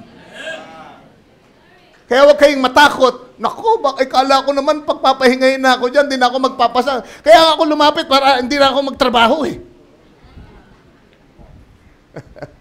No, sabi ng Lord, no, lumapit ka na, kaya ito, magpapalit lang tayo ng pasan. O ngayon, ito na, bibigay ko na yung aking pamatok sa iyo. Pasanin mo. Gusto mo ba? Hindi. Hindi ko ito ipuperso. Papasanin mo ba? Hindi. Kailangan magpasya ka. Papasanin mo ba? At sabi niya, take my yoke upon you, and learn of me, for I am meek and lowly in heart, and ye shall find rest unto your souls. Alright, so kailangan lumapit ka muna. Magpapahingayin ka sandali. Pero, merong mas malalim na kapahingahan kaysa dun sa initial na kapahingahan, at yun ay makukuha lamang pagkatapos na pasanin natin yung kanyang pamatok at tayo ay nag-aral sa kanya. Kita nyo, hindi ka matututo sa kanya, hindi mo siya makikilala ng lubos kung hindi ka magpapasan ng kanyang pamatok. Diba? Take my yoke upon you and learn of me. Ano yung simbolo ng pagpapasa ng pamatok? Submission. Pagpapasakop. Merong mga tao hindi makapagpasakop. Yung mga anak natin ayaw magpasakop sa mga batas natin sa bahay, di ba? Kaya merong mga bata, sabi, ayoko na sa bahay namin masyadong maraming utos, maraming bilin. Utos sa utos, bilin sa bilin. Dito'y konti, dito'y marami. Kaya sabi ng iba, aalis na ako sa bahay namin. Pupunta lang ako sa mag-aaral ako sa Baguio, sa military. PMA. Umalis sa utos ng mga magulang, pumasok sa military. Hindi ko maintindihan nyo. Akala mo, walang utos dyan. Mas maraming utos dyan. Anong gusto ko sabihin? Hindi ka makakatakas sa pagpapasakop. Diba? Bawat isa sa atin, merong pinagpapasakupan. It's either kapangyarihan ni Lord o kapangyarihan ng kanyang kaaway. Ganun lang yun eh. Kung hindi ka nagpapasakop sa kapangyarihan ni Lord, doon ka sa isa nagpapasakop. Ayaw na namin dyan kasi palagi na lang utos, palagi na lang yung gusto nilang mangyari, yung pinipilit nilang mangyari sa amin. Magsasarili na ako. Rerenta na ako ng sarili kong bahay. Pagdating mo doon sa rerentahan mo, may-ari ng bahay, una mong gagawin, ikaw ay pipirma ng kontrata. At sasabihin sa iyo, kailangan ganito, kailangan ganito, kailangan ganito. Kaya, kala mo, hindi ka magpapasakop, ha? Utos mo rin. Magtatrabaho na ako. Pagpasok mo sa trabaho, sa interview pa lang, sabihin sa'yo, ganito, ganito, ganito, patakaran namin dito, ganito, ganyan, ganyan. Kala mo, nakatakas ka, ha? Praise the Lord. So, meron at meron kang pagpapasakupan. Kung ako sa iyo, piliin ko nang magpasakop kay Lord. Amen.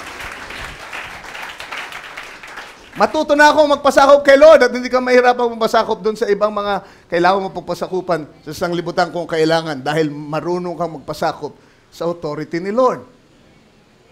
Alright? Praise the Lord. Ayaw ka na magpasakop sa inyo. Mag-aasawa na ako. Kung babae ka, magpapasakop ka.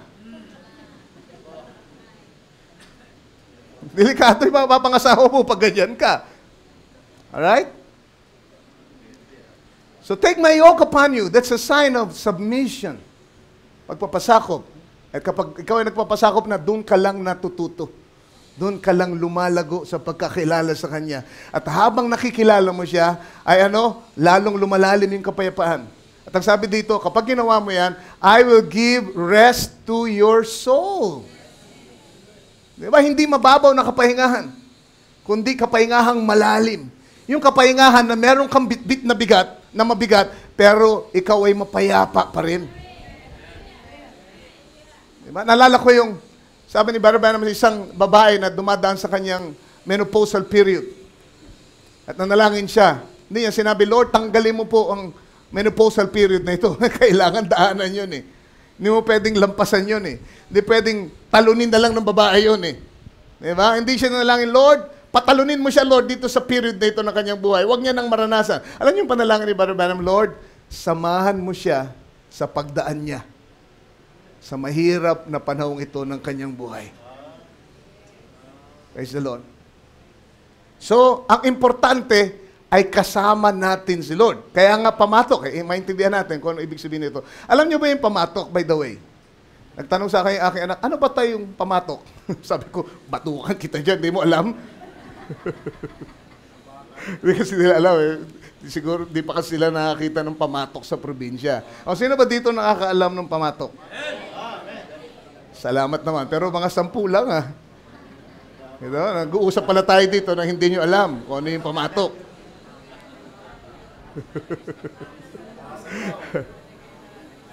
Alright. Yung pamatok na alam natin, di ba? Sa kalabaw, yung kahoy na may korteng pa ganun, di ba? Nakakorte sa balikat ng hayop. At yun ang pinapatong sa balikat, kaya pamatok. At sa pamamagitan nun, ay hahaltakin ng kalabaw yung kanyang kariton, o kung ano man yung kanyang daladala. Yun ang pamatok. Pero originally, ang pamatok ay dalawahan. Pangdalawahan. Hindi yung isa lang. Kaya pamatok. Ang pamatok, originally, nung ito i-design, ay merong dalawang pamatok. Kumbaga, parang pinagdikit na dalawang pamatok. Bakit? Kasi ito ay partnership. Kaya nung sabihin ni Lord, na pasanin mo ang iyong pamatok, yung ba sabi? Hindi. Aking pamatok. Akin to eh. Akin to. Bakit? Kasi sa akin yung isa. Ako talaga may-ari nito, kaya lang isasama kita. Doon sa kabila, doon ka lulusot. Doon mo ilalagay yung balikat mo. Amen?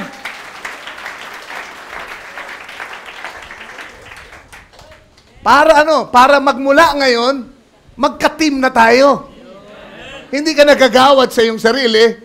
Hindi ako gagawad sa aking sarili. Amen? Ano man ang bigat na ilagay sa ating kariton, tayong dalawa ang papasan.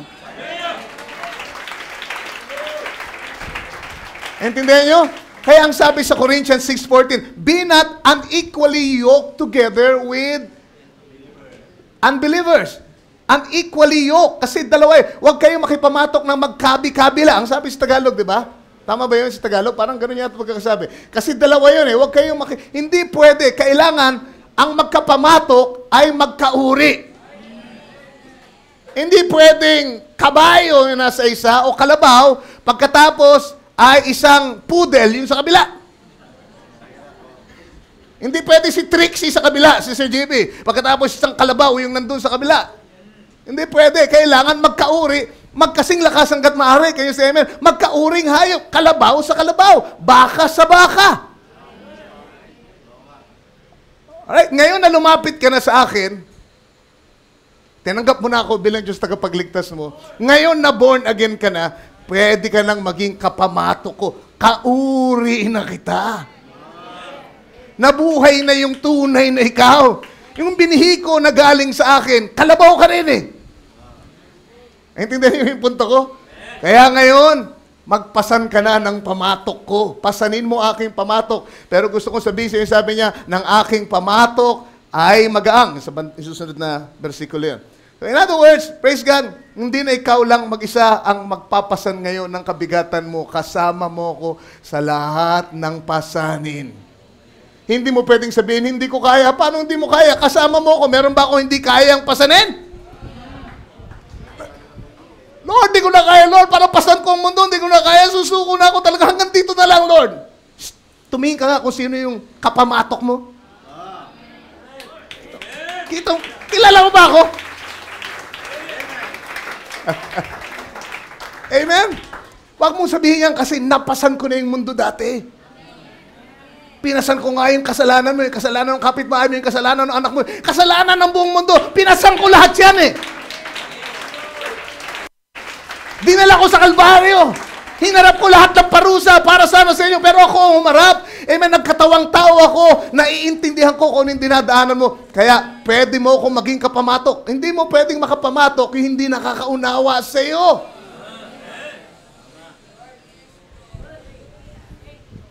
Kailangan pareho. Kalabaw sa kalabaw, kabayo sa kabayo. Diyos sa Diyos. Diyos sa anak ng Diyos. Ibig ko sabihin. Amen. Bakit? Tayo ay tao na merong katangian ng Diyos. Siya naman ay Diyos na nagkatawang tao.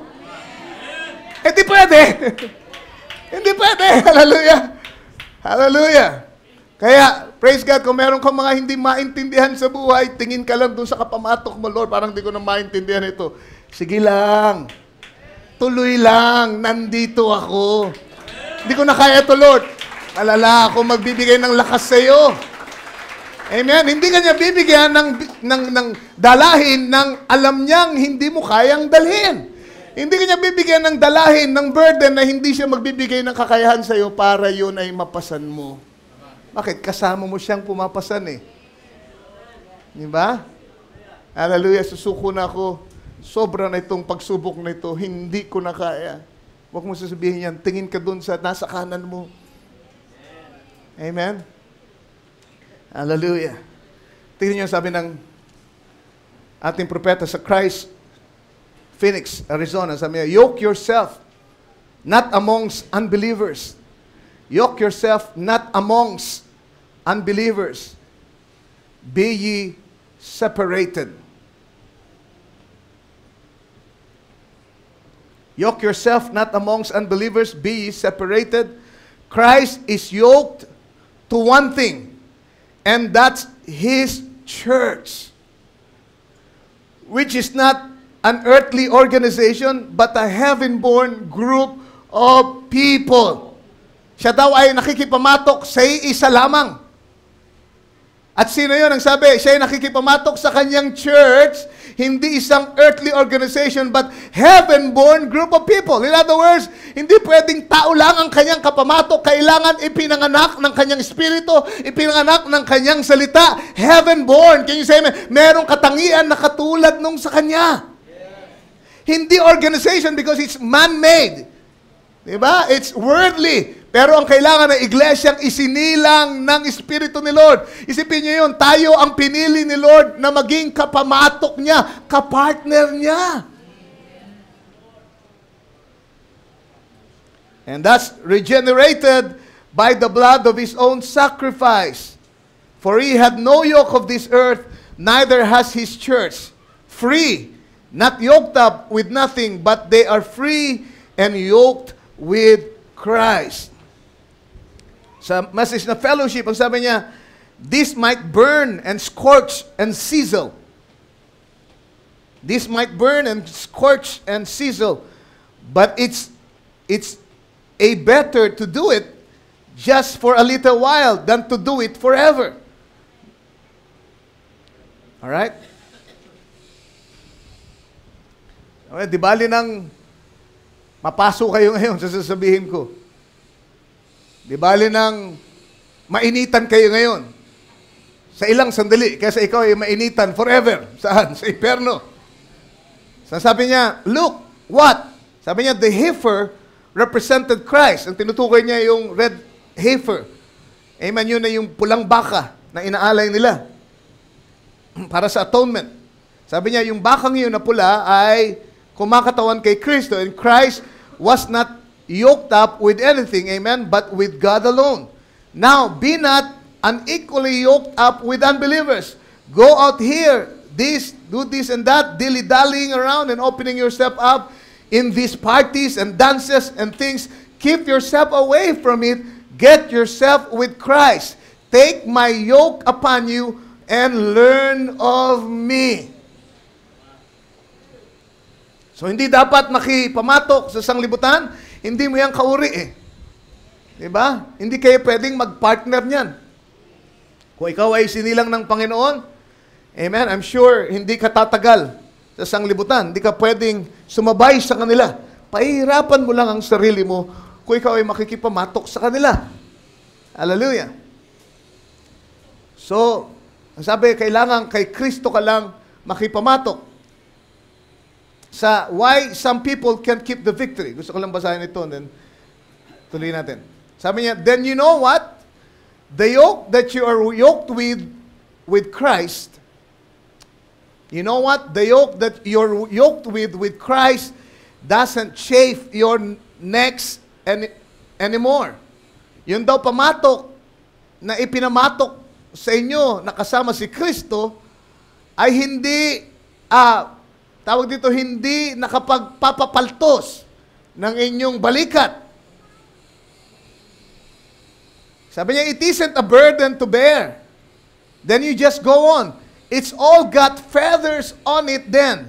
It's light. The burdens are few and you know what you do with it. Sabi niya, ang pamatok ni Kristo, masusumpungan nyo, ay parang merong balot na malalambot na balahibo. Ang pamatok ni Kristo ay nababalutan ng malambot na pag-ibig niya. Na kung ikaw ay tunay na lumapit na sa Kanya at pinasan mo yung Kanyang pamatok, hindi ka mabibigatan, hindi magpapaltos ang iyong balikat. Amen. Bakit? Kasi ito ay nababalutan ng malambot na pag-ibig ng ating Panginoon. Hallelujah. A prisoner. Sabi niya, oh, tonight, if we, as the Branham Tabernacle, could only become prisoners to our own selfish being, to our own ambition, that we could completely surrender ourselves and be yoked to Him, no matter what the rest of the world thinks, what the rest of the world does. We're yoked with fetters of love. We are prisoners. My feet is so yoked to Christ, it won't dance. My eyes is so yoked to Christ, till when I see this modern striptease on the street, it turns my head. My heart is so yoked in love to Him, till I can't have love for this world anymore. My will is so yoked to Him, till I don't even know now what my ambitions are. Just wherever you lead, I will follow, Lord. I'll be a prisoner. Amen. Yan ang tunay na pagpasan ng pamatok.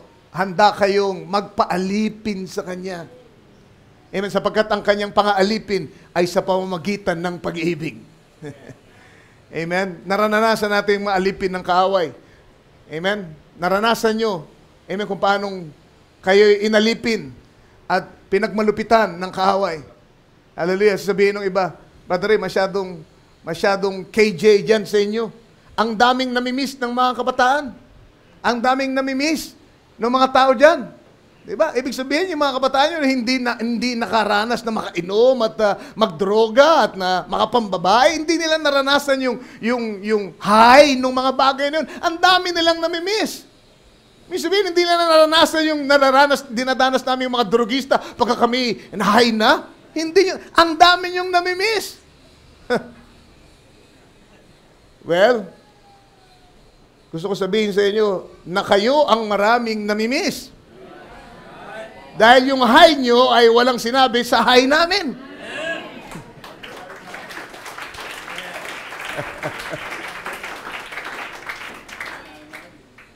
Sabi na, dami yung namimiss.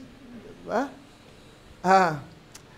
Ang dapat isipin ng mga hindi pa sumasampalataya at makasalanan, hindi yung panahon na sila ay high. Ang isipin nila ay yung panahon na pagka bumaba na yung high.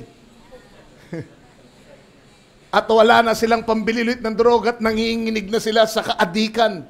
At kailangan nilang magnakaw at lahat. At, amen, huwag yung panahon na high kayo at parang nasa langit kayo, kundi yung pagka nasa ospital na kayo, hindi na kayo makahinga dahil yung baga nyo ay kinain na ng cancer.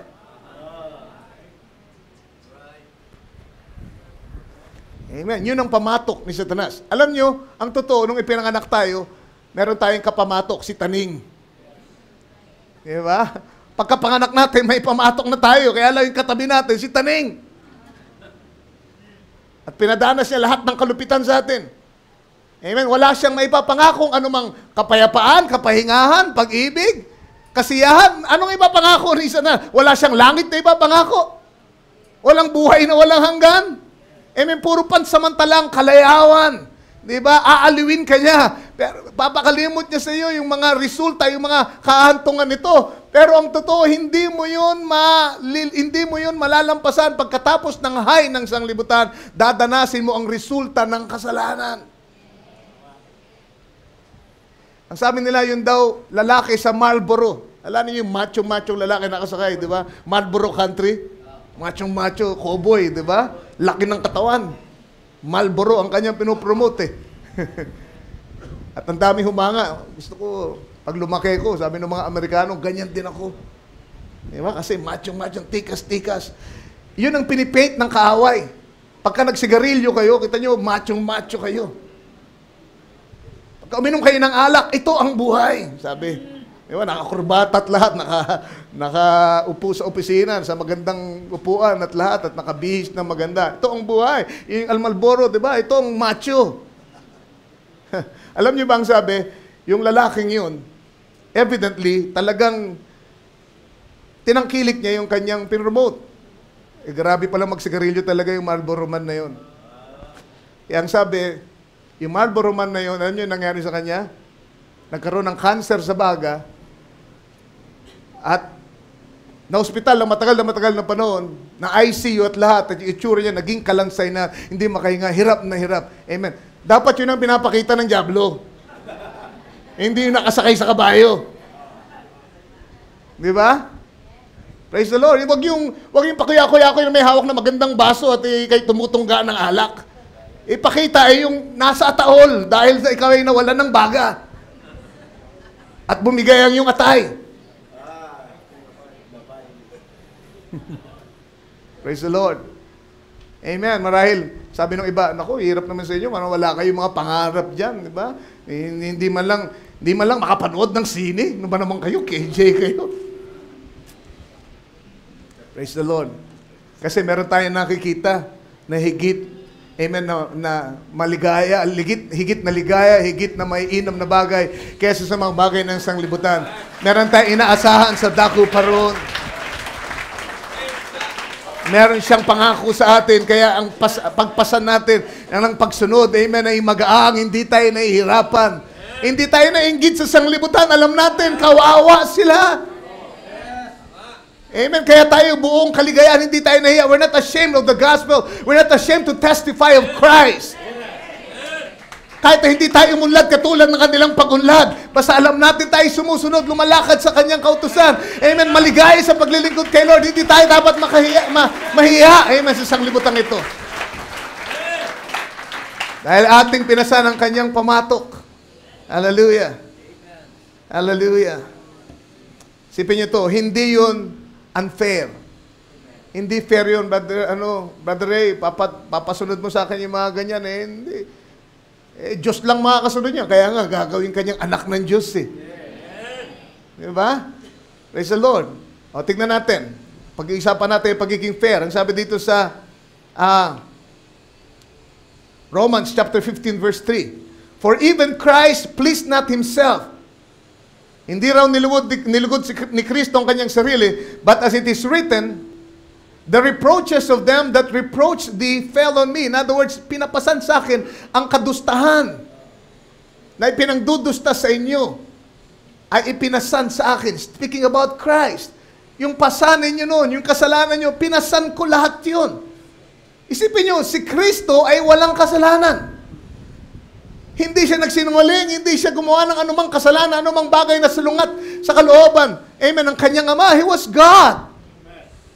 Purity of all purity, perfection of all perfection.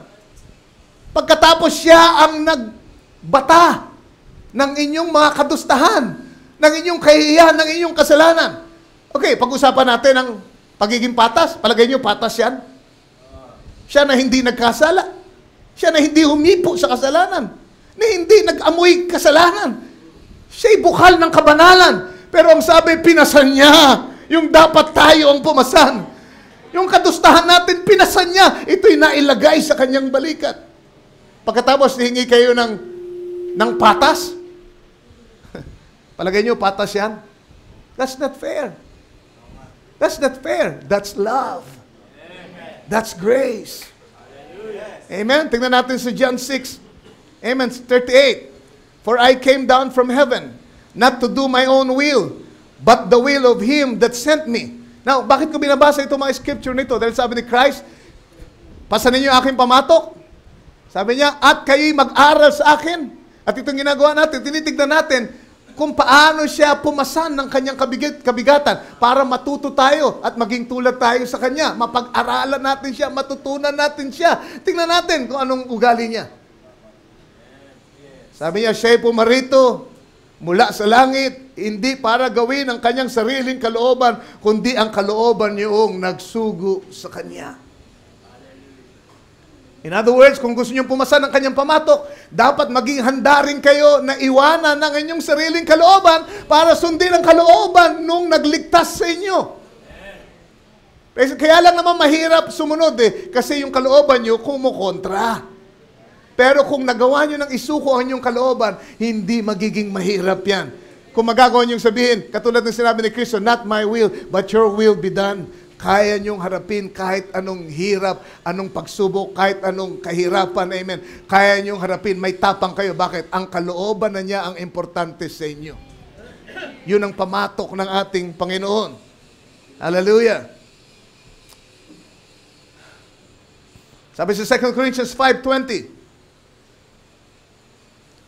now, then we are ambassadors for Christ, as though God did beseech you by us. We pray you in Christ's stead, be ye reconciled to God. Verse 21, for he had made him to be sin for us, who knew no sin, that we might be made the righteousness of God in him. Alright, pag-usapan natin ang pagiging patas. Ang sabi, siya daw ay ginawang kasalanan para sa atin. Patas ba yun? Patas ba yun kay Lord? Na ginawa siyang kasalanan para sa atin. Siya na walang kasalanan. Siyang bukal ng kabanalan. Pero sabi, ginawa siyang kasalanan para sa atin upang, tayo ay maging katuwiran ng Diyos sa Kanya. Tayong mga walang ginawa, kundi sumalangsang dati. Wala tayong panahon kay Lord. Diba? Ginawa natin, gusto natin gawin. Sinunod natin yung pita ng laman at pita ng ating pag-iisip. Pagkatapos sabi, meron palang namatay para sa atin. Amen. At kaya siya namatay dahil inako niya lahat ng kasalanan. Hindi lang siya basta naging alay, kundi ang sabi, lahat ng kasalanan natin, naging kasalanan siya mismo. Ang Diyos na nagkatawang tao ay naging kasalanan. Naintindihan niyo? Amen. Kaya nung maging kasalanan siya, nung ginawa sa kanya sa Kalbaryo, siya hinatulan dahil yung kasalanan ay kailangang hatulan.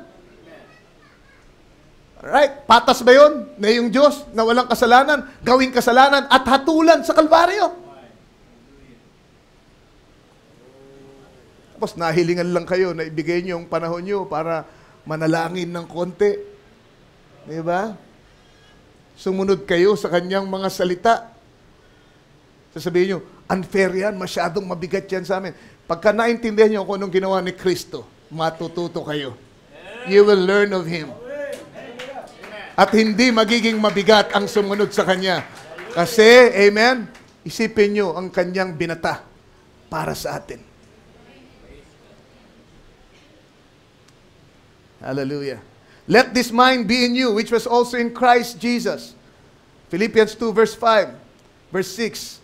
Who being in the form of God, thought it not robbery to be equal with God, but made himself of no reputation, and took upon him the form of a servant, and was made in the likeness of man. And being found in fashion as a man, he humbled himself, and became obedient unto death, even the death of the cross.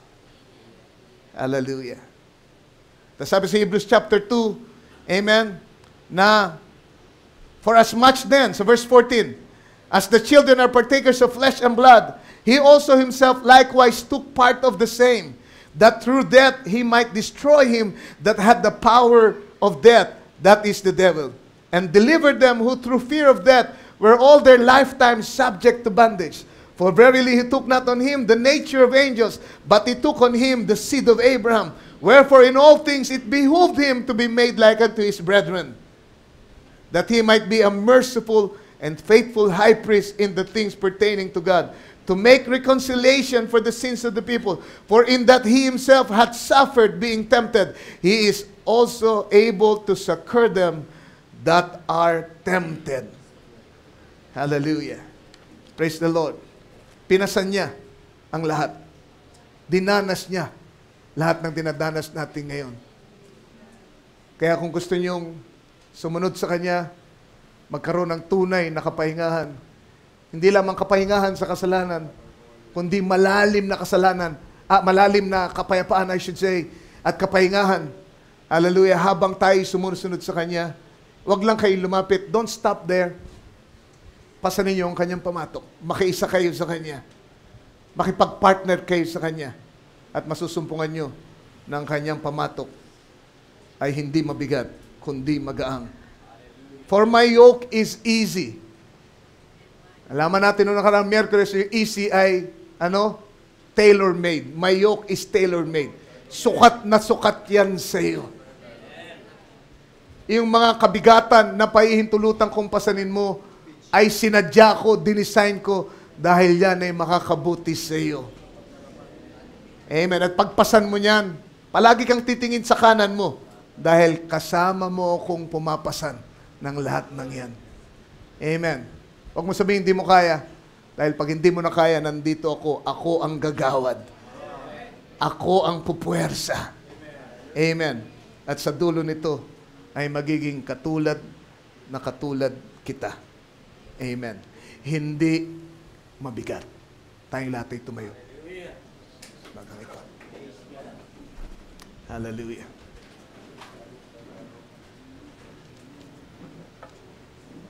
Come unto me, all ye that labor and are heavy laden. I will give you rest.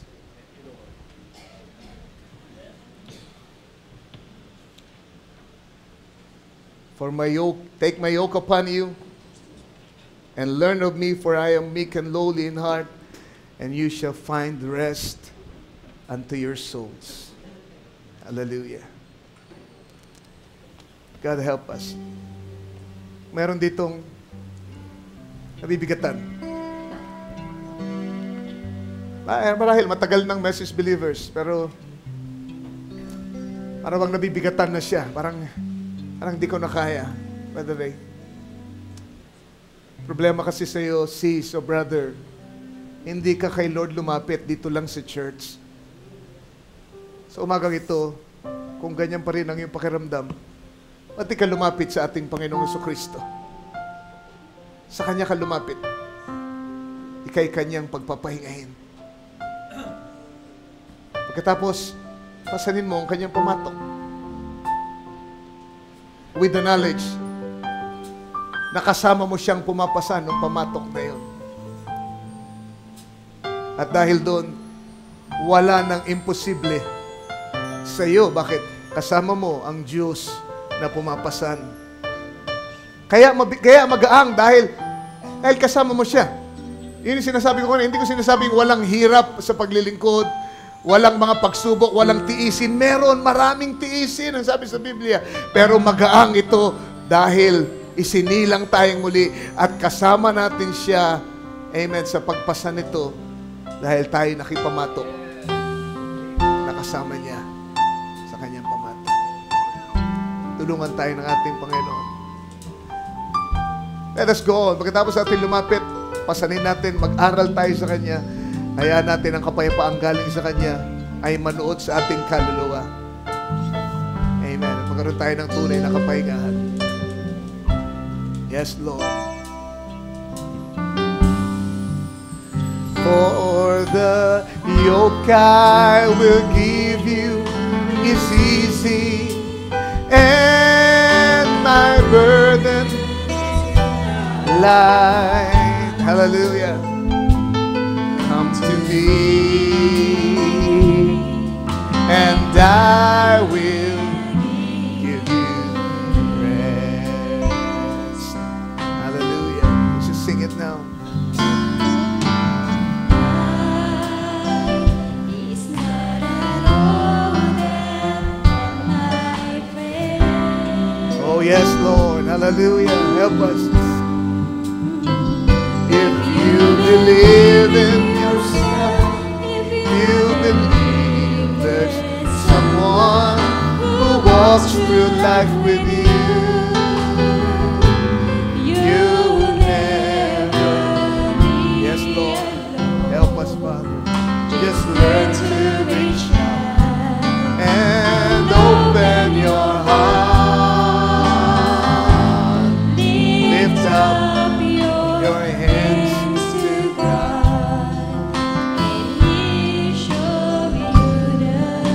Help us, O Lord. Help us to see it, Lord. And He said, cast your burdens upon me, those who are heavily laden. Yes, Lord. Come to me, all of you, of carrying heavy loads. For the yoke I will give you is easy, and my burden is. Thank you, Lord. Thank you, Father. Come to me, and I will give you rest. Hallelujah, Lord Jesus. When you feel the world is coming down, oh yes, oh God. on you, and you have no one Oh, hallelujah. that you can hold on to. Just Just face the rising sun, yes, and Lord. you see hope, and there's no need to run. Lift up your hands to God, and He'll make you feel all around. Thank you, Father. Thank you for your word.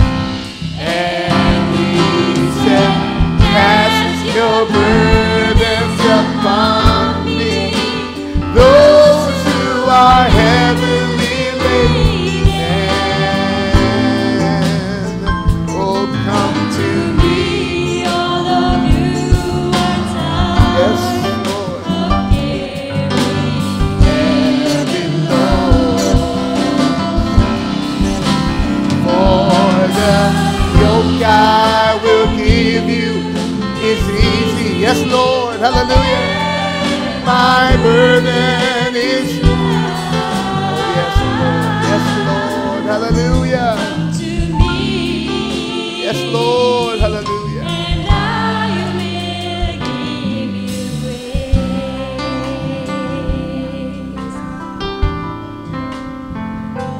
Come to me, and I will. Yes, Lord. Hallelujah. Hallelujah. Hallelujah, Lord. Amen. Habang nakayuko tayo, isip ko meron ditong gustong lumapit sa Panginoon.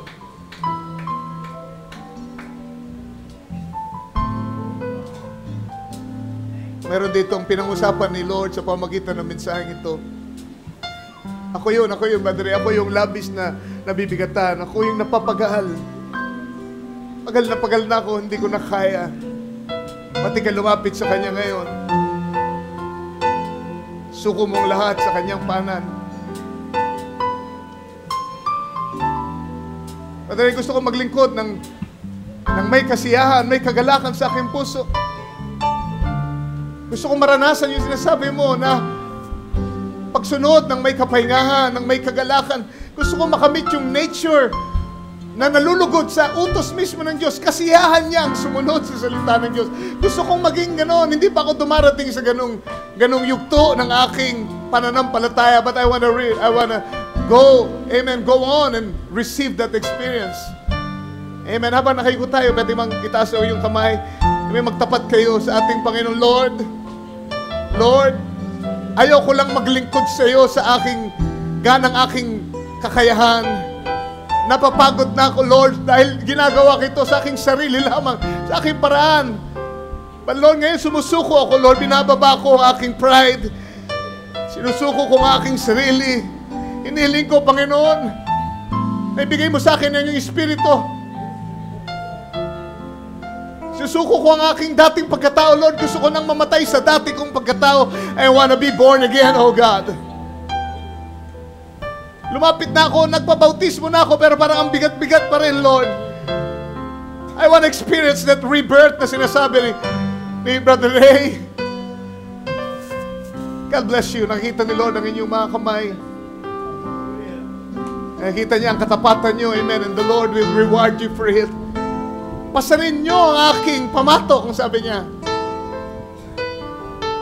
At mag-aral kayo sa akin. Dahil ako ay maamo at mapagpakumbabang puso. At kayo bibigyan ko ng kapahingahan sa inyong kaluluwa. Ama, salamat sa mga kamay na ito. Hindi po kakaunti. Napakarami, Panginoon, umaamin. Na nais nilang maranasan yung malalim na kapahingahan, malalim na kapayapaan.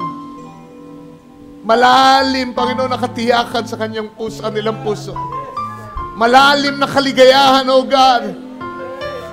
Hallelujah, na kahit anong mangyari, kahit anong bigat ng pasanin, Lord, ay hindi maalis ang kanilang papuri, ang pasasalamat, ang katiyakan, ang kagalakan sa kanilang puso. Lord, gusto nilang umabot sa ganong lalim ng relasyon sa iyo. Huwag mo po silang lampasan ngayon. Huwag mo lampasan ang bawat isa na nakataas ang kamay. Huwag mo lampasan ang kapatid ko, Lord, na ngayon palang lumapit, Lord. Patunayan mo yung pangako, pagpahingahin mo siya sa kanyang kaluluwa. Hayaan mo, Panginoon, na mailapag niya ang kanyang kapamatok, kanyang kabigatan, na nakuha niya sa sanglibutan, at ngayon ay pasanin niya ang pamatok mo. Grant it, Father, I pray. Salamat po sa pagkilos mo. Damang-dama namin ang iyong presensya. Damang-dama namin, Lord, ang realidad mo dito sa aming kalagitnaan. Salamat, dakilang Diyos. Oh God, pinapadama mo na narito ako. Iglesia, narito ako. Kayo ang kapamatok ko. Kayo ang pinili ko before the foundation of the world. Ang layunin ko dito sa ibabaw ng lupa, amen, ay magaganap, amen, ng ating partnership, ako at kayo. Kayo ang pinili ko. Pasanin niyo ang aking pamatok. Mapagtatagumpayan natin ang lahat. Pagtatagumpayan natin ang sanglibutan. Napagtagumpayan ko na yan. Ako meron kayong pakikipagbaka ngayon.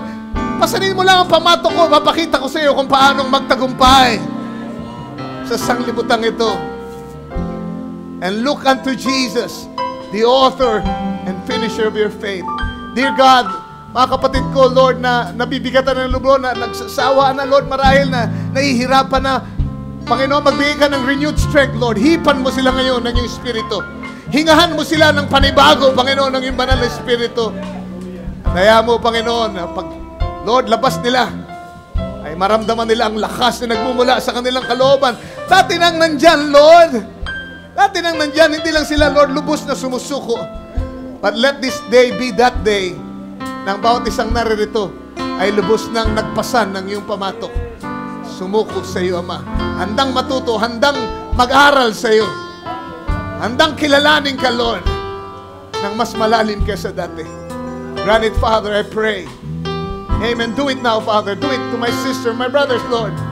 Amen. Salamat, Panginoon. Sa pangalan mo, Panginoong Jesucristo, pinagtitiwala namin ang lahat. Salamat sa kapahingahan. Salamat sa kapahingahan ngayon. Araw na ito, Ama. In Jesus Christ's name. Hallelujah. Thank you, Lord. Hallelujah. Si Kristo, siya ang tanging ligaya ng buhay kong ito. At tawagin ko si Brother Nemi para pangunahan tayo pagkatapos ng awit ito. Pagkatapos ng ating gawain.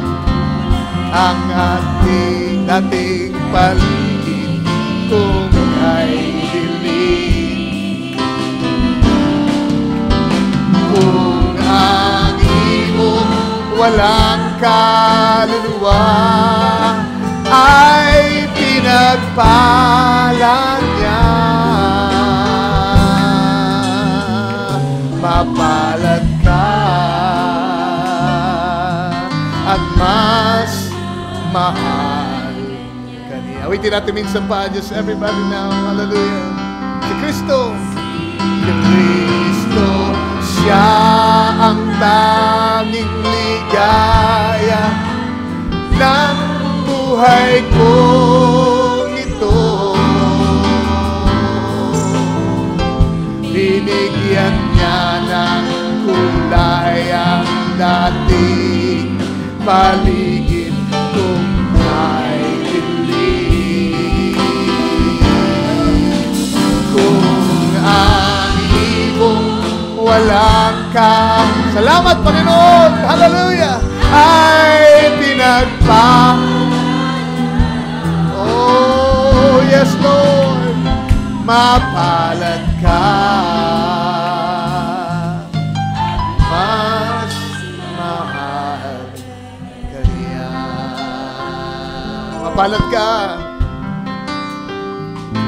Mapalad ka. At mas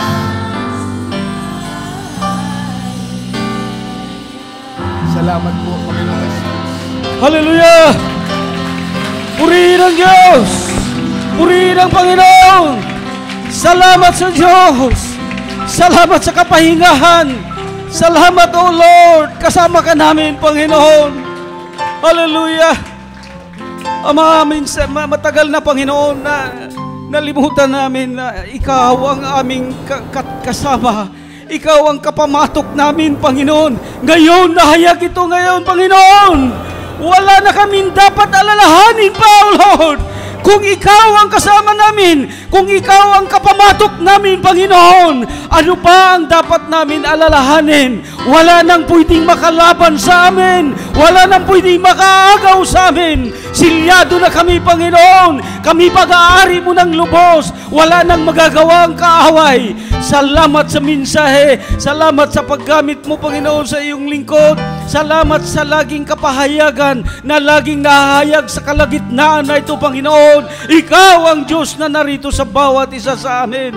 Salamat, maraming salamat, Panginoon. Lagi na lang kami nagpapasalamat sapagkat wala na kaming dapat alalahanin, kundi ang kinin, Panginoon, paniwalaan ang iyong mga salita na hindi magbabago kailanman. Narito ka, O Lord, sa iyong salita. Salamat sa kagalingan ngayong umaga. Salamat sa kalakasan. Salamat sa kalayaan. Salamat, Panginoon, sa mga pasanin na ito. Nakatulong ka namin, Lord.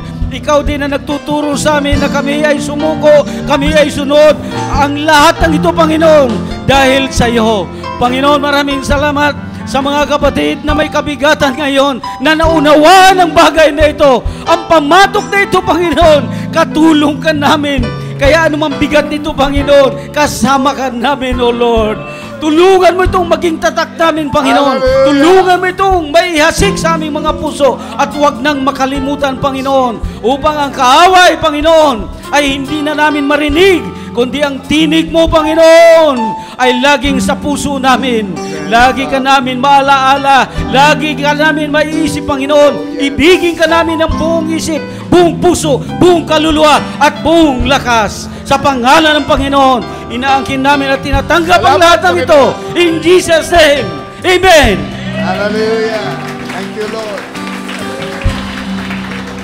Si Kristo, siya ang tangi. Magkamayan tayo, magpalay kayo ng Panginoon. Ng buhay ko.